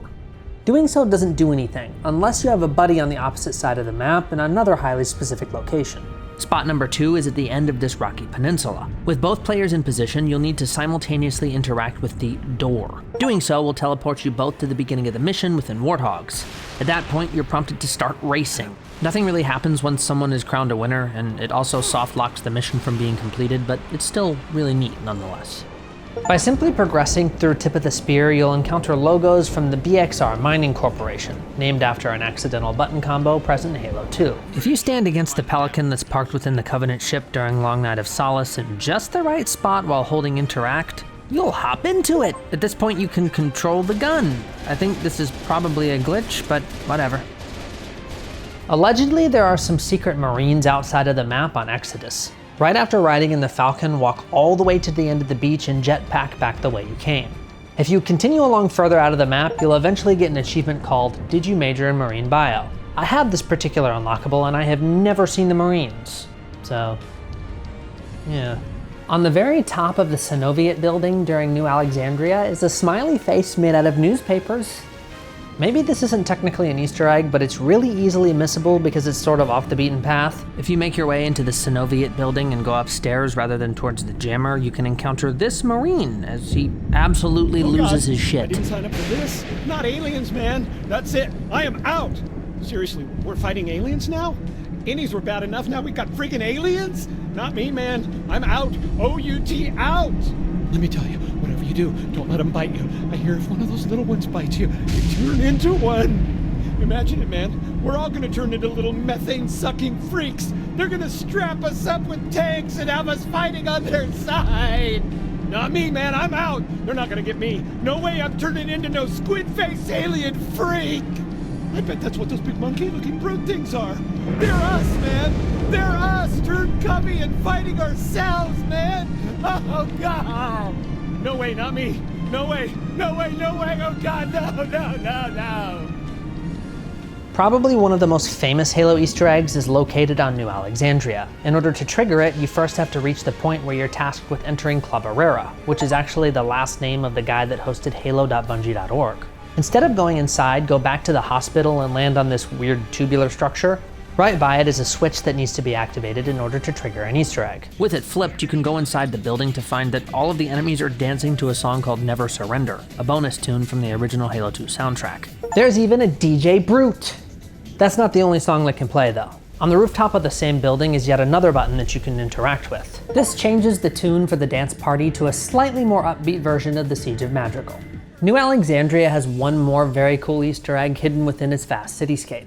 This one can be initiated by first acquiring a jetpack in the hospital, and after all but one mission objective has been completed. Instead of destroying the turrets at the end of the level, pilot your Falcon all the way to the building directly west of Club Herrera. On the underside is this weird alcove and a switch on the ceiling that can be reached with some carefully timed jetpacking. Once it's been activated, take a Falcon and fly it through the giant circular building to transform it into a Pelican. This is actually the first intended instance in the series where you can do this, so it was a big deal at the time. If you steal a Banshee and fly it into the same area, it'll become a Phantom, which as far as I'm aware is the only time you can fly one of these bad boys, aside from some crazy glitches in Halo 2. There are 4 secret Banshees that you can get if you play the package on Legendary and Co-op. In order to spawn them, you'll need to activate 2 switches in quick succession, the first of which is on the other side of the rocks here on the beach. Once it's been activated, you need to quickly have your buddy interact with another one that I'll show you in just a second. Here's the other one. Hurry up and press it before it despawns. If you manage to get both buttons pressed, 4 Banshees will spawn on the roof of one of the buildings in the beginning of the mission. On top of this, all of the invisible walls and kill barriers are removed, allowing you to travel anywhere you want outside of the map. What a cool Easter egg. I love that it encourages you to just break the game. Another incredibly cool Easter egg is located on the end of the package, and it too requires you to flip a hidden switch. To begin, you'll have to defend Halsey's lab until the mission's about to end. This will spawn the actual button that grants access to the tribute room. It's placed within both a soft kill barrier and a hard kill barrier, so it's rather tricky to hit. But it is possible on your own if you're into masochism or self-mutilation. After the switch has been flicked, a door on the right side of Halsey's lab will open, and from it will emerge a bunch of deadly sword-wielding elites. If you manage to kill or sidestep them and make it into the area where they came from, you'll finally enter the tribute room, which is full of references to a bunch of different things. There are a ton of datapad-style text blurbs written by Dr. Halsey about real-life figures across the Halo community. Here's a write-up about Red vs. Blue, Halo.Bungie.org. The 7th column. The discovery of the Warthog launch glitch on the Silent Cartographer. Charity campaigns like Fight the Flood and Be a Hero. HFCS, or the original Bungie.net forum moderators. And finally, one simply titled, I Like Pie, that Halsey claims to have no memory of writing. Next to some Xboxes is a screen that shows each member of Noble Team alongside their face and name. Noble 6's slot just says, You. There's a brief text exchange between Halsey and Cortana, a screenshot of Halo 3, a piece of promotional artwork for Halo 2, a still from ODST, a splatter medal above a picture of Jason Jones, Bungie's 7-step world domination plan, a snapshot of Marty O'Donnell, several Bungie symbols merged into one. Naturally, you can find Halsey's journal, which is also a piece of physical media you can get from the Legendary Edition of Halo Reach, a really sneaky shot from CE, and finally, here's Ling Ling's head again. This Easter egg is more than likely an oversight by Bungie, but just in case I'll mention it briefly. Inside the wall during the holdout section towards the end of the Pillar of Autumn is a weapon cache that you can force out by holding Interact when nearby it. In the Master Chief Collection, it usually dislodges itself and flings off of the map. During the cutscene that depicts the Pillar of Autumn flying away, you can hold your look input to the right to see the Master Chief sleeping in a cryopod in the middle of a fucking hangar bay. This next Easter egg can be found with some crazy ass glitches, but it's far easier to do in theater. Simply load up Lone Wolf once, return to the clip, pause it, and rewind to the beginning. This will allow you to fly freely around the map. If you make your way to the buildings in the back, you'll eventually find an untextured Master Chief statue. I don't think this is technically an Easter egg, but I'm throwing it in here because I know I'll get comments otherwise. Reach's datapads are my absolute favorite lore collectibles thanks to the mysterious story they tell and due to their overall placement. Sadly, this game may not have skulls hidden throughout its campaign, but these canonical conundrums sort of fill that same role. The one I'm standing over right now is inside the first set of buildings you pass while driving the Spade on Winter Contingency, regardless of the difficulty. But some spawn exclusively on Legendary as well. The very first interactable pad is within the grasp of an active camo elite you need to kill very quickly in order to read. You get back here, you son of a bitch! Oni Sword Base's regular collectible is found under a staircase once you travel into the large building. Meanwhile, the legendary exclusive one can be collected on this rocky outcropping that overlooks the comm array. Nightfalls is tucked away between a few rocks towards the beginning of the mission. Number 2 is on the edge of a cliff, right after interacting with the civilians a little earlier. After dealing with the Zealot, you can find another on this shelf right here on tip of the spear. Just after that, right by the second AA gun, is an elevated platform with a crashed Warthog and another collectible, but only on Legendary. As soon as you enter the Saber launch facility within Long Night of Solace, you can find a datapad in the hologram room. Ramp up the difficulty and grab the next one on one of the struts overhanging the space that would become Countdown. The first lore bit during Exodus is on this walkway right after receiving the jetpack. Here's the next one way up high on some kind of AC unit or something. New Alexandria's easier collectible is on this rooftop at the very edge of the play space. Number 2 is on the ledge of the building that's directly behind mission start. The package has one right before entering the icy cave. This mission's legendary pad is on a cliff face under some kind of tram rail during the defense of Halsey's lab. Once inside the building connected to Boneyard during the Pillar of Autumn, you can shoot out a window to enter a room with the datapad. Right before that on the roof is another. The final one is on Lone Wolf, only on the higher skill level in this pipe. Every level of Reach has a blink and you'll miss it Ranger Elite called a Bob, and he'll run like hell as soon as he sees you. Most of the times they're gold like this asshole. Oni Sword Base has a white one with a random armor set though. Sometimes they're in Banshees too. People assigned to your fire team will sometimes have names of developers. When Reach was added to the Master Chief Collection, this pool of titles was actually expanded a bit. If you wait around for a really long time on penance, eventually something will plummet from this waterfall. I placed a bunch of tin cups and forged to stop it from falling into the water below. It's a grunt in a barrel. I love this Easter egg, it's so stupid. If you linger long enough in one of the rooms under the structures of Installation 04, you'll eventually see this piece of shit. The same bomb messages I mentioned all the way back in the Halo 2 segment can be viewed in Reach as well, aside from the Austin, Texas one. When Reach introduced location-specific names into the HUD while playing multiplayer, they hit a few goofy ones across different levels. My personal favorite is on Powerhouse and can be found by standing on one of the rocks right here. It reads, Vaya con Dios, which means, go with God. In other words, die, idiot. According to Halopedia, the construct of Mordia on High Noon has a small segment on it that will say, in memory of Peter Marks, the original designer for Hang 'em High, who died from cancer back in 2009. First off, fuck cancer. Second, I have no idea what the folks at Halopedia are talking about. I've looked high and low all over this structure and couldn't find the call out. This doesn't seem special to me, but much like the other ones I mentioned, this spot on Condemned just says space and will earn you the Confused Callouts achievement in the Master Chief Collection. Finally, within Boardwalk is a small balcony that says Make Out Point. One of the lesser known lore collectibles in Reach are the radio conversations that you can listen to on various multiplayer maps. These were very recently thoroughly explained in a story titled Ghosts in Glass by B. Giraud. It's pretty fun, and the audio version in particular is worth a listen if you like lore and have never heard it. I'll link it in the description. The release of Halo Combat Evolved Anniversary also came with a new PvP map pack. Most of these are, of course, reimagined play spaces from Halo CE brought into Reach. Each of them contains a hidden screenshot of the original location that's usually pretty tricky to locate. This one is on Battle Canyon and depicts a snapshot of Beaver Creek for some reason, which is the Halo 2 version of the map. Speaking of which, Breakneck isn't even a remake of a CE map, it's also from Halo 2. The secret screenshot is on the wall by the ocean. An image of Hang'em High is on the upper side of this bridge on High Noon. The upper pump room within Penance has a shot of Damnation on a pipe. Ridgeline has a picture of Timberland in the red base. An aerial view of Prisoner is on the underside of a catwalk on Solitary, but it's really faded and hard to see. Installation 04, the firefight map from this level pack, is the only one that doesn't seem to have a hidden screenshot, and I have no idea why. Maybe it's somehow gone undocumented all these years. Unlikely, but you never know. The old school images aren't the only things hidden throughout these maps either. Each play space has a doll, too. This one is on Battle Canyon and can be found when entering the teleporter room, looking up, and shooting at it. Penance has my favorite instance because there's actually a hidden switch that you have to interact with to reveal its location. Ridgelines is inside of this crate on the edge of a cliff.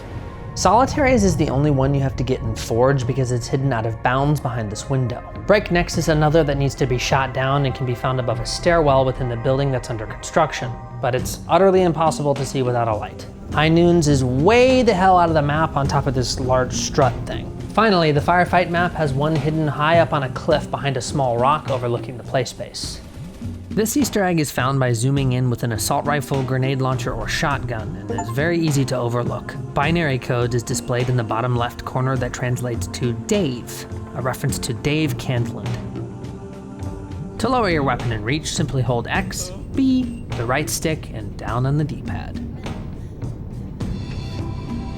To show your coordinates in Reach, hold X, B, the right stick in, and up on the D-pad.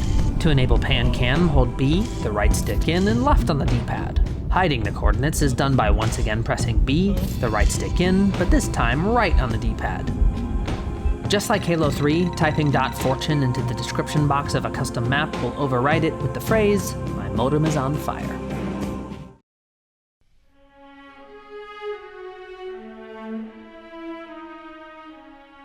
Sprinkled across the Forward Unto Dawn are copies of the real-life version of Halo 4's Legendary Edition. Progressing all the way to the building where you have to kill an active camo elite, then backtracking to the large open area just before while on Legendary difficulty will spawn a phantom full of beam rifle-wielding Sangheili. Killing them all was originally supposed to grant you with a weapon cache, but the code has always been bugged, even in the original version of Halo 4. I had no idea this Easter egg even existed before making this video, but thankfully Aura Eternal had a nice tutorial explaining how to do this from 12 years ago. If you're still out there, thanks pal. To trigger this oddity, you'll first need to progress to this doorway on Forerunner, then backtrack to the previous segment.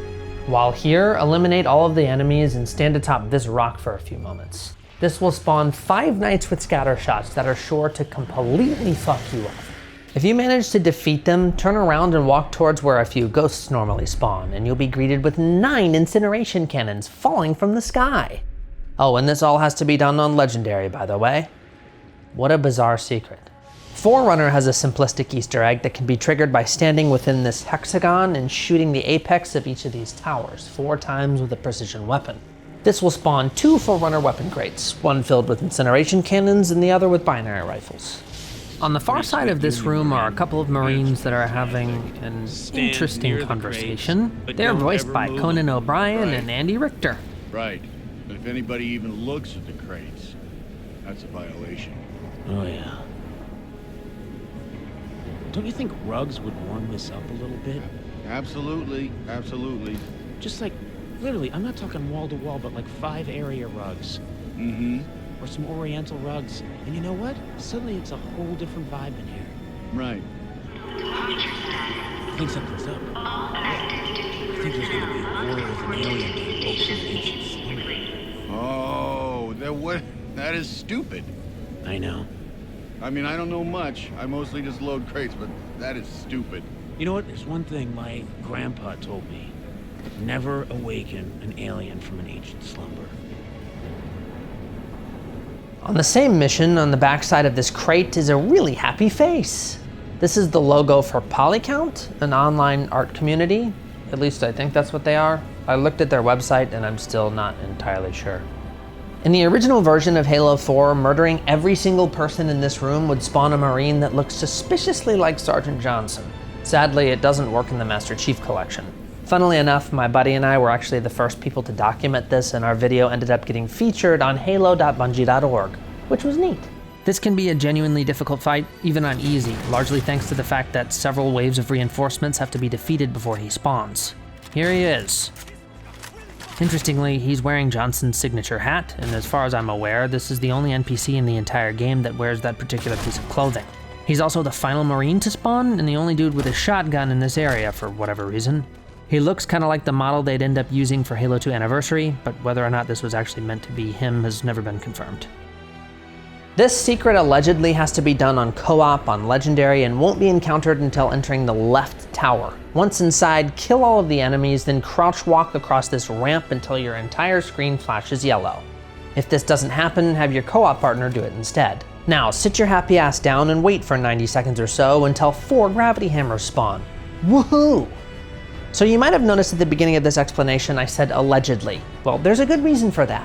I literally spent over 4 hours trying to get this to trigger, and it absolutely refused to occur. I tried in the Master Chief Collection, I tried in the OG Halo 4, I tried with skulls, I tried without, from different rally points and with different amounts of players. The only documentation I can even find online is a single video from 2013 and a brief blurb on Halopedia, neither of which offered any additional insight on why this might not be working. If you, dear viewer, have any idea what the hell is going on, please let me know in the comments. Otherwise, I'd like to move on, please. Yes, the name of this Easter egg is very weird, but that's the official title given by Scott Warner, the 343 employee that made it. I actually had no clue whatsoever that this was even a secret either. I've triggered it hundreds of times during my many lasso deathless attempts of this level, utterly clueless I was interacting with something hidden. Thanks to Spartanica for pointing this out to me. I do all of my lasso stuff live, by the way, so I am once again telling you to pop in and say hi to help mitigate my misery. Anyways, in order to trigger this, enter the hangar and sprint jump across the gap to a switch. Hit it immediately to avoid several waves of enemies before they get the chance to attack you. In so doing, you'll also spawn in the 4 horsemen of the Sangheili Apocalypse. A Goldie with a concussion rifle, a miner with a storm rifle, and a pair of sword-wielding zealots.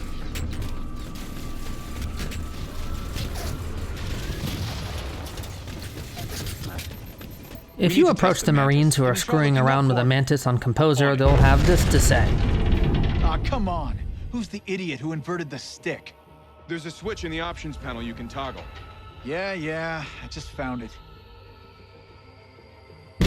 Way better. It just doesn't make any sense. This thing's a mech, not a fighter. You know what, man, I totally agree. On midnight, while playing on Legendary difficulty, you can encounter another boring-ass weapon cache right after entering the first portal opened by Cortana. Take a precision weapon and shoot the left orange spot, the right, and once more the left to spawn an enemy sentinel.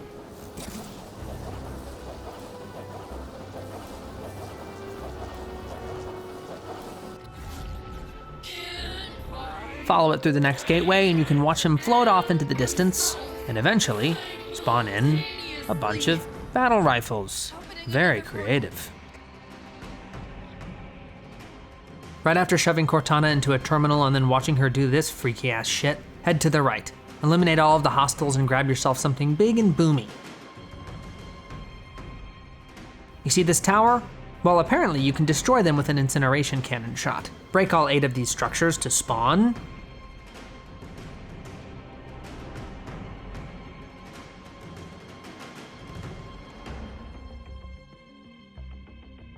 a single gravity hammer. Wow, useful. Naturally, this has to be done on Legendary. Like its predecessors, Halo 4 has terminals hidden throughout several campaign levels that give you some cool lore. This is the first one on Requiem, right at the end of the mission. Number 2 is during Forerunner, right before entering the area where you have to destroy those glowing ball things. 3 is right when you first meet up with the UNSC troops during Infinity. 4 is on Reclaimer and is right after saying hi to the librarian, but before riding the elevator. Shutdown's terminal is in the final spire right before dealing with the hunters. Composer's collectible is by the piece of technology that the mission is named after, in a small cave. The 7th and final lore drop is on Midnight, shortly after exiting the broadsword. Scattered throughout Halo 4 are a bunch of lesser-known audio logs and narrative Easter eggs that, aside from the very first one, don't yield any achievements or anything like that. They're actually really neat though, and sometimes help with world building. The first of which can be found at the beginning of Dawn. From a lore perspective, its presence makes no sense whatsoever, but its primary real-life purpose is to serve as a recap for returning players.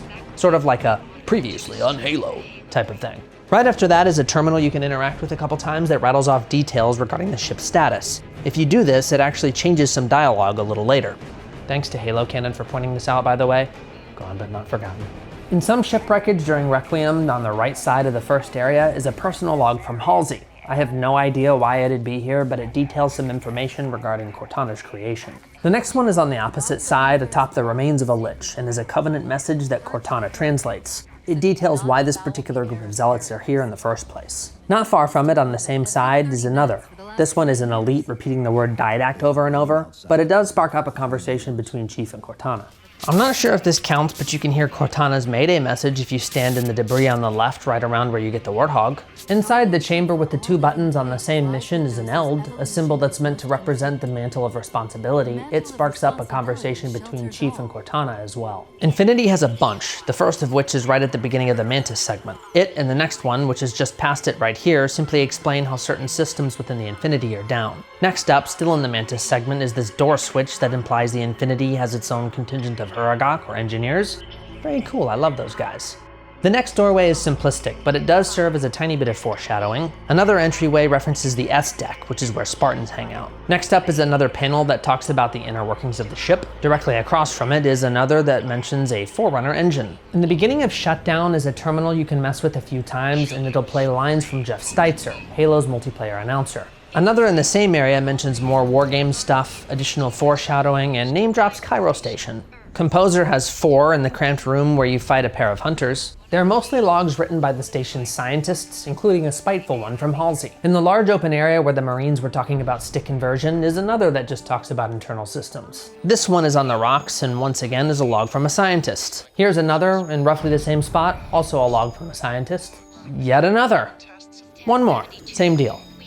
Instead of offering a glimpse into the future, Halo 4's legendary ending shows you a portion of the Chief's face. His eyes! This is less notable than it may seem though. He's been depicted helmetless in other media before, and no, I'm not referring to the TV series. That can fuck right off. To find the next secret, you'll have to do the unthinkable. Play Spartan Ops. Specifically, Episode 6, Chapter 2, All the Secrets. First things first, destroy the loudspeaker in the top left corner of the space, which is only reachable with a bit of parkour or some jetpacking, and only spawns on Legendary. Once that's done, kill all the wannabe Covenant in the area until you're prompted to interact with this switch. Do it to reveal a room full of dancing grunts.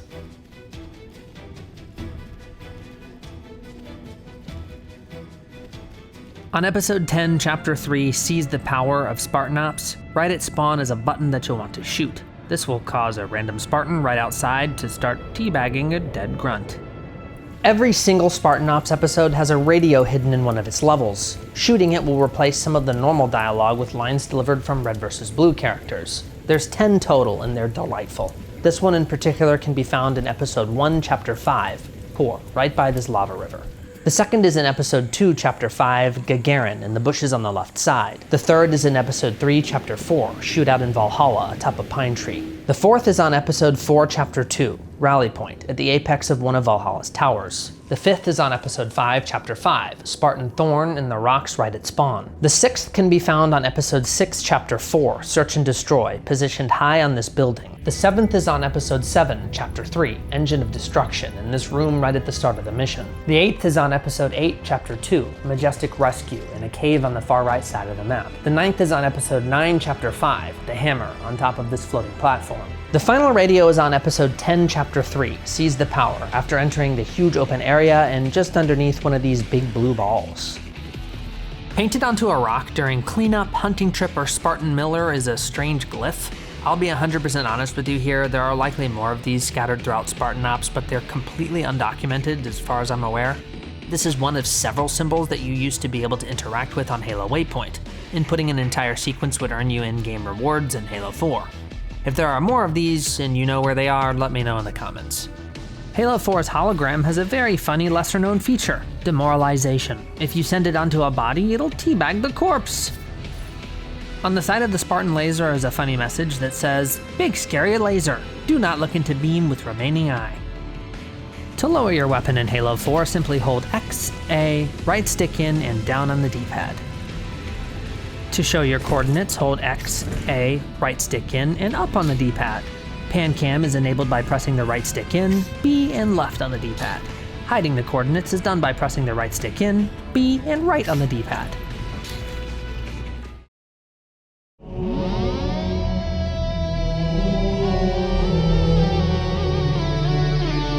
For one of the Master Chief Collection's many updates, additional collectibles were added to each entry across the compilation in the form of golden MOAs. They move around from week to week and will reward you with Spartan points when destroyed that can be used to unlock in-game cosmetics. There are a total of 398 locations they can appear in. Fortunately for me, Halopedia has screenshots of most of them, so I didn't have to take a picture of each one myself. Where they didn't have images, I got them from Slinkster and General Heed. I put links to both of their videos in the description. Thanks, guys. Right now, you're probably thinking, wait, did he just say screenshots? Surely he's not gonna show us every single MOA, right? There's no way anybody would be insane enough to do such a thing. Editing that all together would be horrifically painful and filled with despair.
Remember the fortune Easter eggs from CE3 and Reach? A version of that exists in the Master Chief Collection as well, and can be activated by entering .fortune into basically any field. Maps, game types, loadouts, clan tags, service ID, it doesn't matter. All of the messages you can see are identical to the ones I showed you back in the CE section of the video.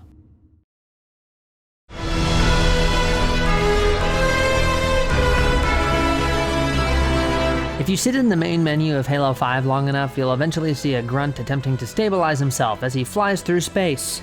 Poor bastard. This little knife I'm standing near is what you'll want to look for in the beginning of Osiris to start the process of triggering the next Easter egg. Shoot it to set it on fire, then continue on to find 6 more. Here's number 2 right by a waterfall in this engine.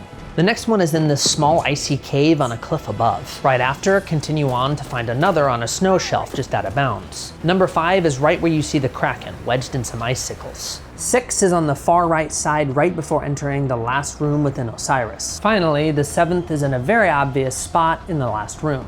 With its shot, you'll be granted with a Prophet's Bane energy sword and be thrusted into a boss fight with a gigantic Knight and Warden Eternal. Don't ask me why, because I don't know.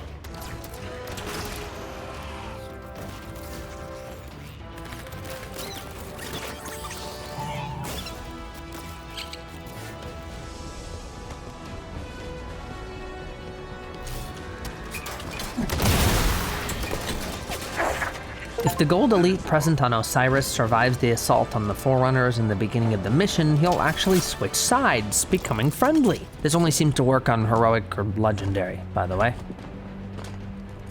On the left side of the area where you can overlook the ship on blue team is a strange little statue that looks kind of like a xenomorph from Alien. If you shoot it, a red blinking light on the ship in the distance will become interactable. Fire your weapon at it as well to summon forth a flock of banshees that serve absolutely no purpose whatsoever.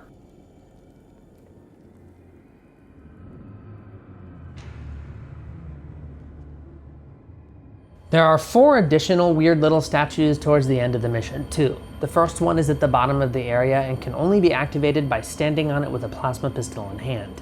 It spawns a phantom in that doesn't really do much.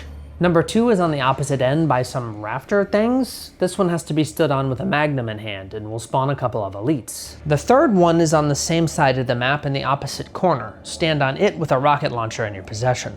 This time, an elite with an Ultra Banshee will appear and fly right towards you to be easily hijacked. The final xenomorph is right by the first one and is the weirdest to activate. You'll need to ground pound an energy sword that's below it. This'll spawn a series of gravity lifts that will launch you towards another Ultra Banshee.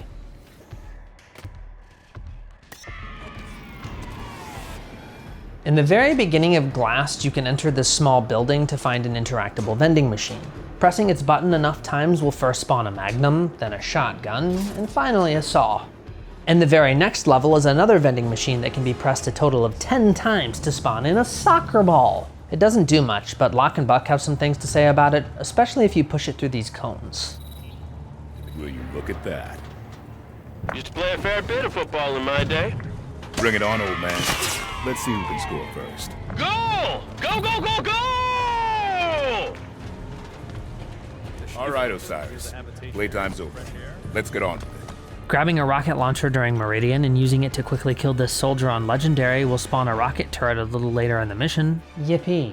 This thing is absolutely worthless, by the way. Many of the lockers found during evacuation have developer names on them. Like Halo Reach, Halo 5 allegedly has a very similar Easter egg.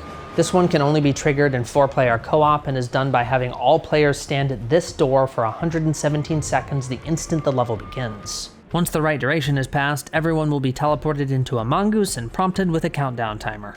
This despawns all of the enemies in the next few areas, and whoever wins the race is given a power weapon. The footage of this actually working is from Rocket Sloth, by the way, the original discoverers of this Easter egg, and literally the only footage of it I could find online. The reason I said allegedly in the beginning of this segment is because despite my many attempts, I could not get this to work. Regardless, thanks to my wife Riley, my sister Marley, and my buddy Dom for trying with me anyways. Sitting on one of the many cliffs of Sanghelios is a grunt and an elite, having an interesting conversation. This Ungoy has a lot to say, and all of it is very amusing. This video is way too long though, so I'll just show you my favorite line rather than all of them. So, how come you figure stuff looks different sometimes? I mean, the guns or the Arbiter. I mean, do you remember being more purpler? I do. Maybe just my eyes getting smarter, but I swear sometimes it's like there's a whole spaceship is different, and nobody says anything. Was the Grey Bind always so much scary? I don't know, he was like a big puppet, big flappy thing. Maybe just being and stuff. Looking through the shield door during the Battle of Sinayan will reveal an entire choir of grunts singing their hearts out. If you stand right here, shortly after rejoining the Arbiter, you can hear a conversation between two grunts. I'll let them speak for themselves. The building is going down. We can't stay here. You go. I stay here, under that thing. This is my time. I know I can kill the Arbiter. I have to go. You understand? Yes, go! Pip, you're my best friend. And you are my best friend, Pip. Now go. Teabagging this dead crawler towards the end of Genesis 117 times on Legendary will equip Exuberant Witness with a deadly weapon upgrade that she'll use to help you take down enemies. 14, 115, 116, 117.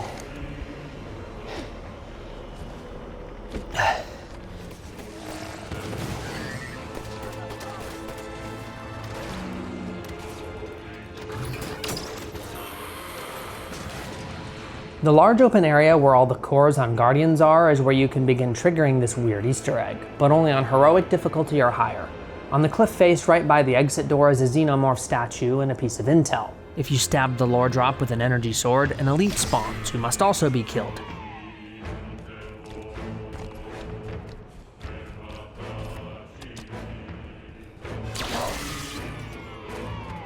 Now, make your way into the final room. Kill all of the enemies here and wait around for a while. After a bit of time has passed, an unreasonable quantity of knights with scatter shots and incineration cannons will spawn. They're a pain in the ass to kill, thanks to the scarcity of ammo in this area, Halo 5's horrid checkpoint system, and the stupid fact that any vehicle you might have brought in here will forcibly eject you and explode. Seriously, this fight is a fucking nightmare. After several waves of enemies, gigantic and tiny knights will spawn. I highly recommend doing this in co-op, by the way, and no, it's not worth it at all. The miniature enemies are very difficult to kill too, thanks to their exponentially smaller hitboxes. Defeating them all will reward you with a huge pile of incineration cannons, which are completely useless because there are no enemies left to use them on. Maybe these just collected here from all of the knights I killed, I'm not sure. What I am sure of is that this Easter egg is stupid. Some people have speculated that there might actually be more to this, but thanks to a general lack of documentation, I don't know, and I'm not going to be the one to find out. Let's move on now. By simply completing Guardians on Legendary, you'll be greeted with a teaser cutscene in which Cortana takes possession of a Halo ring, specifically Installation 07, or Zeta Halo.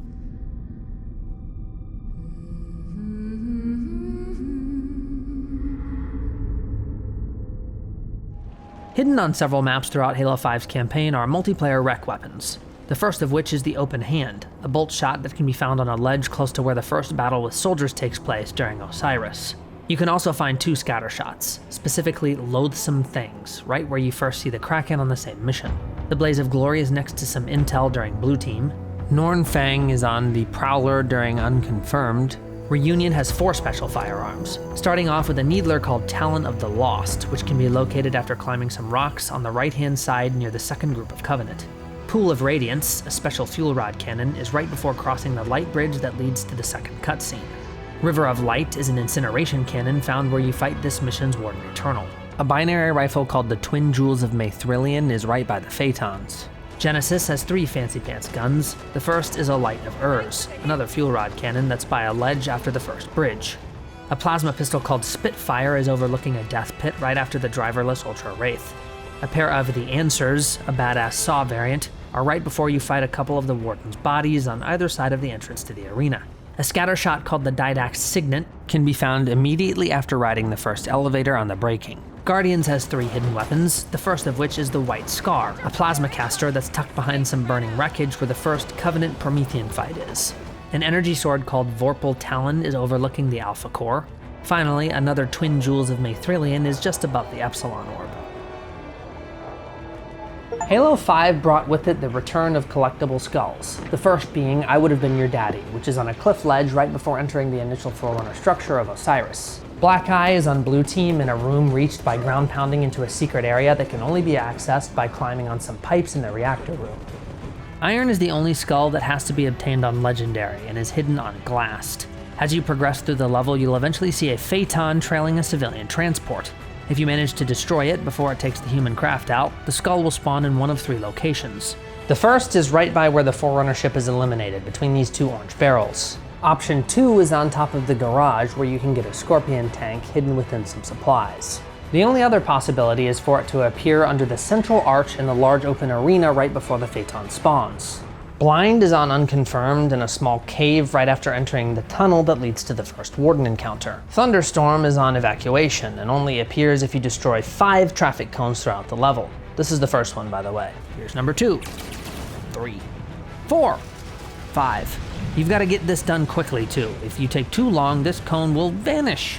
Wedged into the geometry of the floor at the end of the mission is the skull. Grunt Birthday Party is on Reunion and can be found at the end of a side path right where you first encounter Covenant and is in the hands of an Envoy. Fog is also on Reunion shortly after the area where you pilot a Phaeton. It's on the far right atop this Forerunner structure. Mythic is on Swords of Sanghelios, right where the Banshee crashes. This one is tricky because you'll need to do some weird jumps to get to it. Catch is on enemy lines, and the Kraken right by a few parked Banshees. Cowbell is towards the end of Battle of Sunayan, right underneath where the Warden spawns. Tilt is on Genesis, atop a rocky outcropping after fighting the Warden. The Breaking contains the Famine Skull, right at the spot where Cortana insta-kills Mr. Eternal. Tough Luck is on Guardians, in the area where you have to destroy the cores, right by the crashed Pelican.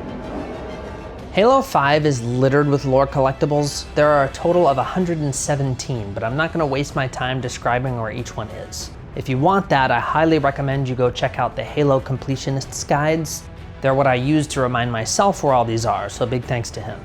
With that said, I did take a screenshot of literally every single piece of intel, so I'll at least show you those. Osiris has 7, 4 of which are Halsey's notes. 1 is a log from Julam Dama, a single personal recording from an Ungoy, and 1 set of Covenant combat orders.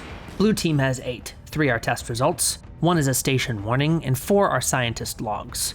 Glast has 6, 3 are journal entries, 1 is a note on a shipment, and 2 are Meridian historical records. Meridian Station has 8, 6 personal logs, an analysis on Meridian's glassing, and an incident report. Unconfirmed has 7, 3 messages from Apogee Station, 2 more Meridian historical records, and 2 more personal logs. Evacuation has 6, 2 pieces of Meridian history, 3 off-world messages, and a public update concerning Glass. Reunion has 7, 2 Ungoy personal logs, an update from a Marine, and 4 Forerunner records. Swords of Sanghelios has 12, 3 ceremonial swords, 2 Sangheli personal logs, 4 patrol journals, 2 messages to the Gold Elite I mentioned in Osiris, and an Ungoy log. Alliance has 8, 5 Sangheli logs, 1 really personal poem from an elite directed at Palmer, a status report from Halsey, and a quartermaster's log. Enemy Lines has 10, 2 personal Sangheli journals, a ceremonial sword, a Forerunner record, 3 grunt logs, a Covenant attack plan, and 2 messages from the Gold Elite on Osiris. Before the Storm has 5, a Sangheli combat report, 2 elite journal entries, an Ungoy science report, and a status update from Halsey. Battle of Sunayan has 8, 2 messages from the Gold Elite on Osiris, a couple of prayers and chants, another grunt log, an elite personal journal, and 2 more ceremonial swords. Genesis has 10, 4 Forerunner records, 2 Ungoy logs, 3 pieces of UNSC intel, and an elite journal entry. The Breaking has 5, all of which are Forerunner records.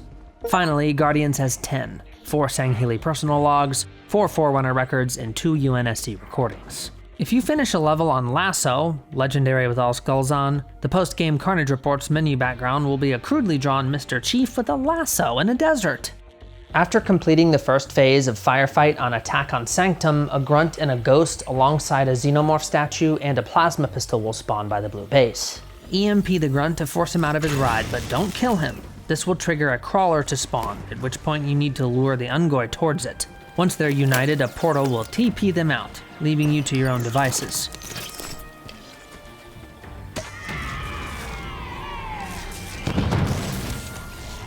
Clear round 3 and go back to where the dynamic duo disappeared to wait for another portal, which will spawn them back in, but this time the Grunt will be riding the Crawler.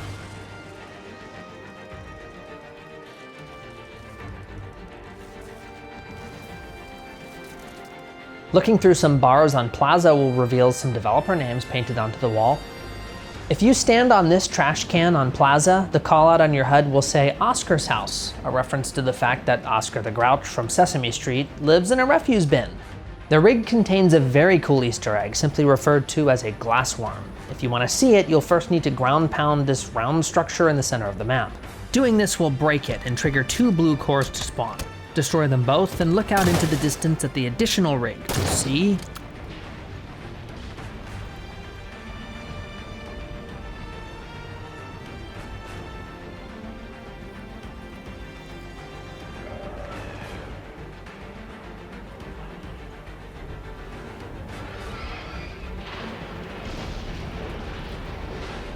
Holy fuck.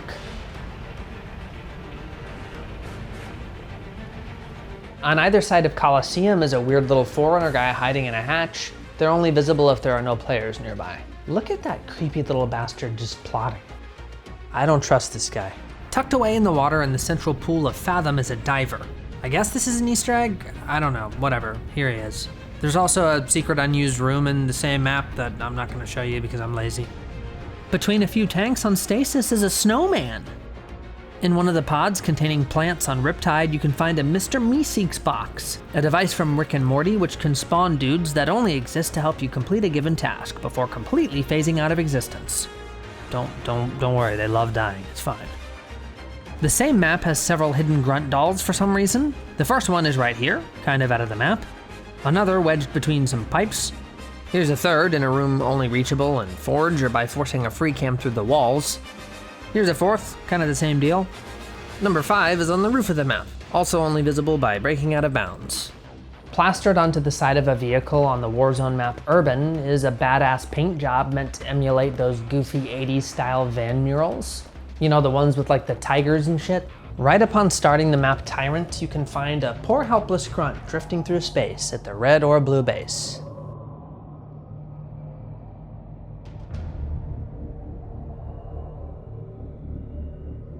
The stars of Torque spell out Trinity and Lena. These are the names of a developer's daughters, both of which died in a house fire. No, I'm not kidding. The origin of this Easter egg is genuinely that fucking horrible. Just out of bounds on Molten is a corpse with a soda can that says Handyman's Lemon Soda. It also has an image of someone who I assume is a developer, maybe? I don't know. Just like CE, the OG Magnum has a Japanese character on the bottom that translates to the number 7. Also, somewhat related, Chief Egg is on bullets again. On the side of Linda's shotgun, Oathsworn, is the phrase, "Remember Reach." The Special Spartan Laser Endgame has the same goofy message you could find in Halo 4.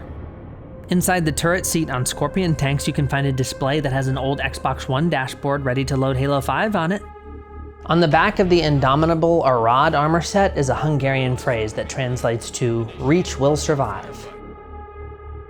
Modifying the properties of a teleporter in Forge and swapping the channel to Bravo instead reads Barvo, which was a stupid joke referencing Andy Dudinsky, aka Bravo.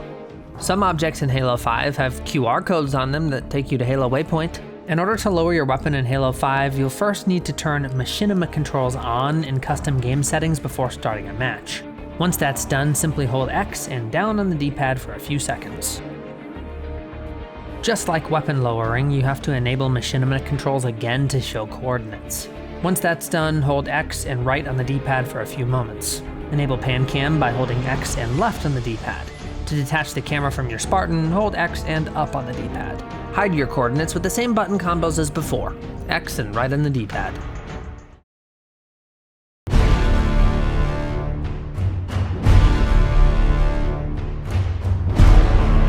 Halo Wars 2 only has one entry in this video and is dedicated to its 38 lore collectibles that take the form of Phoenix logs.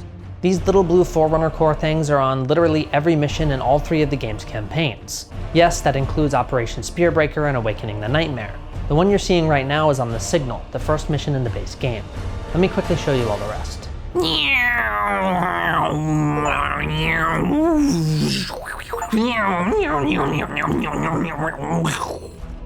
Right now you might be thinking, hey wait, you skipped the skulls in Halo Wars 2. No, I didn't. I didn't include them because they're not secret or an Easter egg in any way. You get them automatically by simply finishing a bonus objective, which is fantastic news for me because that means we can move on to...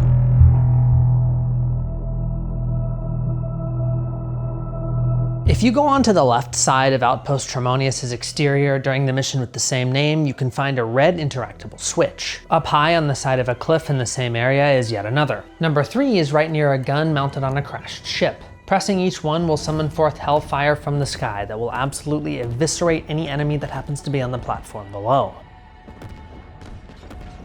More interestingly, after triggering this Easter egg, an invisible handheld tank gun with infinite ammo spawns at the apex of this turret. It also has 0 splash damage and effectively makes this game the easiest to finish on Lasso by a mile. All of that said, according to 343, this is technically a glitch. The tank gun, anyway. Hidden in the room among the many silexes is a particularly strange one. This is Peanut the Space Gopher. In another area opposite of the first is an additional DNA container. This one houses an infection. During the House of Reckoning, there are 3 hidden switches you can interact with to spawn some ordnance. This is the first one, located in the room leading to the second area.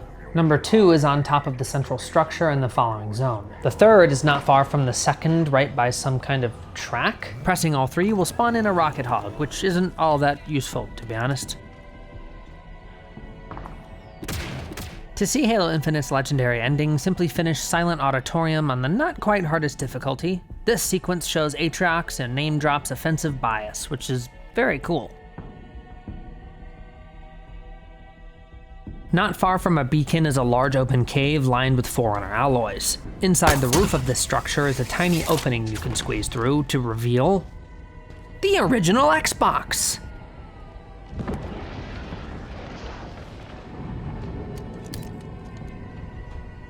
In the tunnel behind a big chunk of metal right by Riven Gate is a holographic map of Blood Gulch. Speaking of Blood Gulch, inside of a hole within some hexagonal pillars just south of one of the gun batteries is an homage to Red vs. Blue. There's an arcade machine behind Outpost Tremonius in a room with a heat wave, but it only spawns while exploring Zeta Halo's surface, not during the mission with the same name. On the second floor of the tower behind a grating is another Mr. Meeseeks box. I guess somebody at 343 Industries really likes Rick and Morty. Me too, man. Me too. If you enter one of the many caves in Zeta Halo and slip into a tiny nook located near the ceiling, you'll find yourself in a very strange room containing a giant sandwich that's being worshipped by a bunch of grunts. On one of the many mountain tops of Zeta Halo, you can find this curious monument that isn't all of your sins, but rather a developer by the name of Jens Houch. The runes at the base of the structure are his initials, JH. In the bottom left corner of the open world is a cliffside barbecue with some roast chicken. Brutes really like to eat people, so this is much nicer. There's another cooking station to the west of the spine-like structure as well. Several vistas in Infinite's open world have hidden music cues when standing on them. It's not the Siege of Madrigal, this time it's the main theme. This one is right by Outpost Tremonius. Here's another atop a Forerunner structure by Foundation. Supposedly there's a third one right here by a pilot doll, but I couldn't get it to trigger for some reason. Atop the tower is a stage, complete with a microphone, a guitar, a poster showing tour locations, and an album with everyone's favorite unenthused Gerald Hanna on the cover. The back of it has quite the impressive track list with hits like I'm the Craig in Your Heart, My Mom Used to Love Me, and my personal favorite, I Can't Grow Beard. Same, man, same. Meleeing the guitar will actually play music too, which is very neat. This whole setup is a reference to a brute seen in one of Halo Infinite's first gameplay reveals that the internet named Craig. You can also find his portrait in a small building right by an elevator that leads up to one of the gun batteries. A rock by Fob Charlie looks familiar. On the side of a stone outcropping by Okro Vagadoon is Craig, yet again, taking the phrase cliff face a little too literally. You can find tons of dolls scattered across Zeta Halo's surface, some of which are ugly as hell, like the weapon here. She's located in the northernmost area of the map on a pile of rocks. Arbiter can be found in a cave not too far from the weapon. The Librarian is on a cliff edge right by the Fog Skull. There's a GRD doll on the far right of the world by a destroyed mongoose. This is the same kind of plushie that was placed throughout the anniversary maps in Reach. Here's a grunt just south of the last one I showed you. The pilot is under a wing of a crashed pelican. Atriox is overlooking the tower. Another grunt is hanging off the edge between two targets on a hexagon not too far from the giant sandwich. On a bedroll above Fob Golf is the Master Chief. The Harbinger is in a giant crate right by Rith Kull. The Didact is to the east of Ordo Mall and barely south of a propaganda tower. Another Arbiter is on a mountaintop between two gun batteries. Locke is in a ravine near the south end of the spine-like structure. Here's a doll of something in a hole right at the south end of the structure I mentioned a moment ago. Johnson is buried in some wreckage roughly equidistant to all three gun batteries. On the highest peak is another Pelican pilot plush, and the final doll is another grunt which is inside of a drop pod on an island far to the west. As usual, Halo Infinite has several hidden skulls throughout its campaign. Boom is hidden by some crates attached to a vertical conveyor belt on warship Gabrakan. Cowbell is high above on a strut made of Forerunner alloy, shortly after acquiring the weapon during Foundation. Mythic is in a room you can get to by grappling your way upwards inside the area with floating hexagons and giant orange walls during the command spire.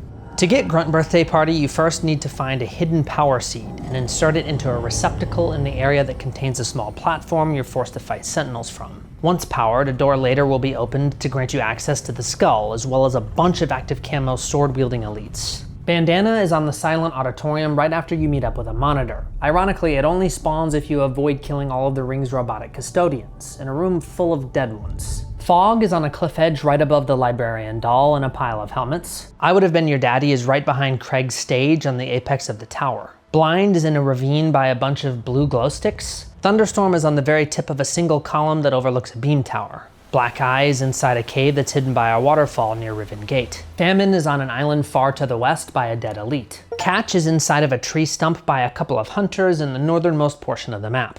Like the titles before it, Halo Infinite has a bunch of audio logs you can collect throughout the game. They're broken up into 4 main categories: UNSC, Banished, Spartan, and Forerunner.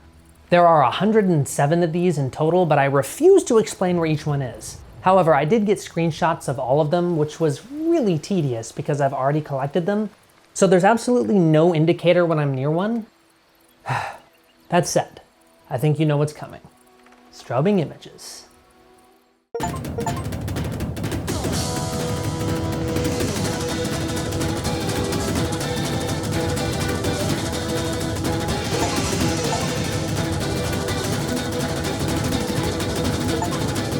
Infinite introduced a bunch of new collectibles to give meaning to exploring the surface of Zeta Halo. The most useful being Spartan cores, which are essentially upgrade points that allow you to improve your equipment. Do you want to see them all?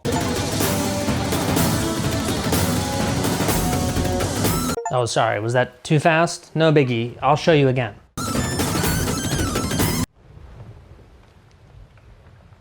Another collectible for me to take screenshots of. Oh boy, I can't wait. These are Mjolnir Armory Lockers, each of which contains a cosmetic item for Halo Infinite's multiplayer. Here they are!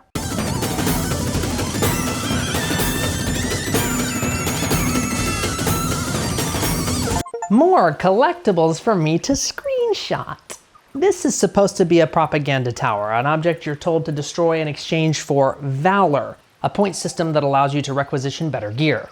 If this was active, you'd hear a grunt talking shit, but I broke them all, so yeah. He has some very funny stuff to say, but I'm not including that thanks to my no I would have been your daddy rule that I mentioned in the beginning of the video. Anyways, let's look at them all. I promise this is the last time I'll assault you like this.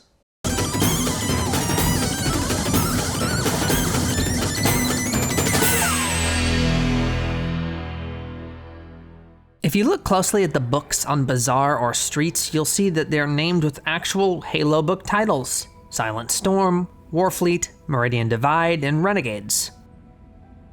Inside the restaurant on Bazaar is a sticky note with text on it that reads, "The code is ADDQD," a reference to the cheat code in the OG Doom IDDQD that grants invulnerability.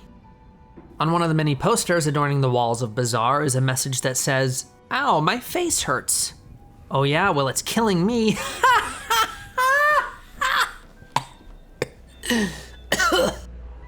You can find a picture of Tayari Plaza from ODST on the walls of Streets, which makes sense because this map also takes place within New Mombasa. This is one of the classic emblems from Halo 3. Isn't that neat? In the corner of a bar on Streets is the same arcade machine I showed you in Campaign. This one is next to an additional game called Slipspace Invaders, an obvious reference to Space Invaders. More importantly, if you stick around here long enough, a few songs from the Halo Infinite soundtrack will start playing, but they're 8-bit, and they sound very cool. There's also a Linda sticker on the side of this cabinet, and a strange message on the back that says, "This is madness." Apparently, this is a reference to an anime called Rebuild of Evangelion. This was placed here by Ivan Yakashev, an artist that designed a bunch of Halo Infinite assets. Speaking of Ivan, he's also apparently the author of a book titled Tale of the Lonesome Pigeon. Inside a cave on Cliffhanger is a wall carving of the chief defending some sheep from some wolves. You can find this on Forest, too. On the area labeled Cliffside Trail, there are some weird pigeons that are apparently more references to that anime I mentioned earlier. This one is on Forest and is depicting Chief fighting off a bunch of rabbits for some carrots. Here's one of a lonesome pigeon. Another is a group of the same kind of bird, one of which is wearing the Chief's helmet and holding an assault rifle. It also says Hope right above his head. Here are a couple of wolves, and another Master Chief. There may be more as well, but I believe that if there are, they're duplicates, so I don't really feel the need to show you or find them. A couple of maps have drawings of a warthog splattering a grunt, as well as some wargame stats. Behind a sealed door on Illusion is a sort of mini tribute room that contains an Xbox 360, the OG, a couple of 360 controllers, and a TV displaying the main menu for CE. On the opposite wall is a Halo Wars 2 poster, a picture of Atriox and Cutter from that awesome used car ad, an Oni badge that says Boster, and a broken TV with another controller wedged into it. There are a couple of other noteworthy things in here too, but I'll talk about those in just a moment. Placed sporadically around the map Forbidden are a bunch of stone buttons that you can press. If you shoot or melee the right ones in the order I'm about to show you, something interesting will happen. Here's the first, by the way. The second is here, but is only interactable if you're playing Infection, otherwise it'll be covered by sand. Here's the third. Now hit number 2 again. The fifth is far away from the others by a bunch of vegetation. The sixth press is the same as the third. Finally, whack the one that's sometimes covered by sand one final time. With that done, a previously inaccessible room will be revealed to you, inside of which is a golden sandwich atop an altar. You can actually pick this bad boy up and whack the shit out of anyone that happens to get too close.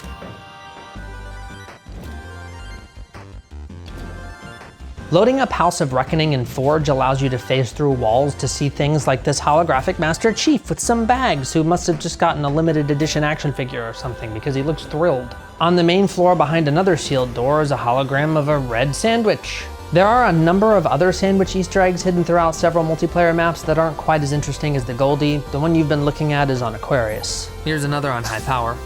Kusini Bay, the Forge remake of Last Resort, has a sandwich on it that you can pick up and use to beat your opponents to death. If you get out of bounds on Banished Narrows, you can find a giant Sergeant Johnson doll holding 343's favorite culinary item. Illusion has another bread-based bludgeoning tool in the Secret Combat Evolved room.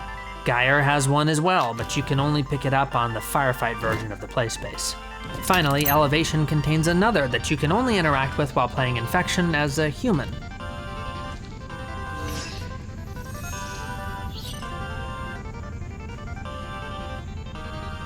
Infinite has a ton of goofy names for the little location callouts that are displayed by the radar. This one, just like Plaza in Halo 5, says Oscar's house. You can see this by standing on a garbage can in Streets. In the crashed Pelican cockpit on Deadlock, it'll say, "Yep, this is death," a reference to a line uttered by the pilot from the campaign. Chasm has several, the first of which I'll mention is, "Yeehaw!" Another towards the bottom of the map simply reads, "Oh no!" One of the floating hexagonal pillars is labeled Clegg. Another is apparently Toothpick. I don't know if this one is interesting, but right by the cave on High Power, it'll say Wizard Rock. An obvious ledge on Recharge is labeled Sneaky for some reason. Breaker has my favorite, the Flappy Flap. One area on Catalyst is called Mohawk. I have no idea why. Inside the tribute room on Illusion, the radar will say, "We love Halo." If you jump on the man cannons in the same map, it'll say, "Incoming." The vent on Elevation is called Secret Tunnel. Last but certainly not least are the Sandwich Altar for the room encompassing the golden weapon, and Sandwich Idol for when you're very close to it. Like Halo 5 before it, Halo Infinite first requires you to enable machinima controls and custom game settings before you can lower your weapon. Once that's done, simply hold X and down on the D-pad. To show coordinates, turn machinima controls on, then hold X and right on the D-pad. Pan cam is enabled by holding X and left on the D-pad. To detach your camera from your Spartan, hold X and up on the D-pad. Finally, hiding coordinates is the same operation as showing them, X and right on the D-pad.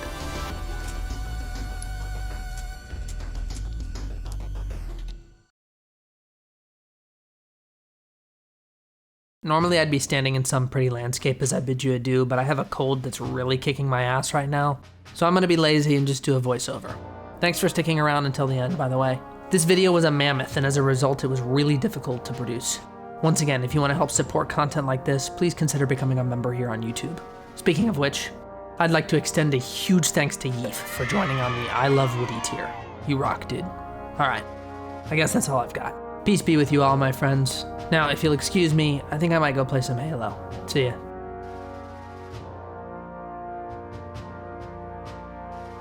There's a spider on my green screen. Why is there a spider on my green screen? Hey man, get off my green screen.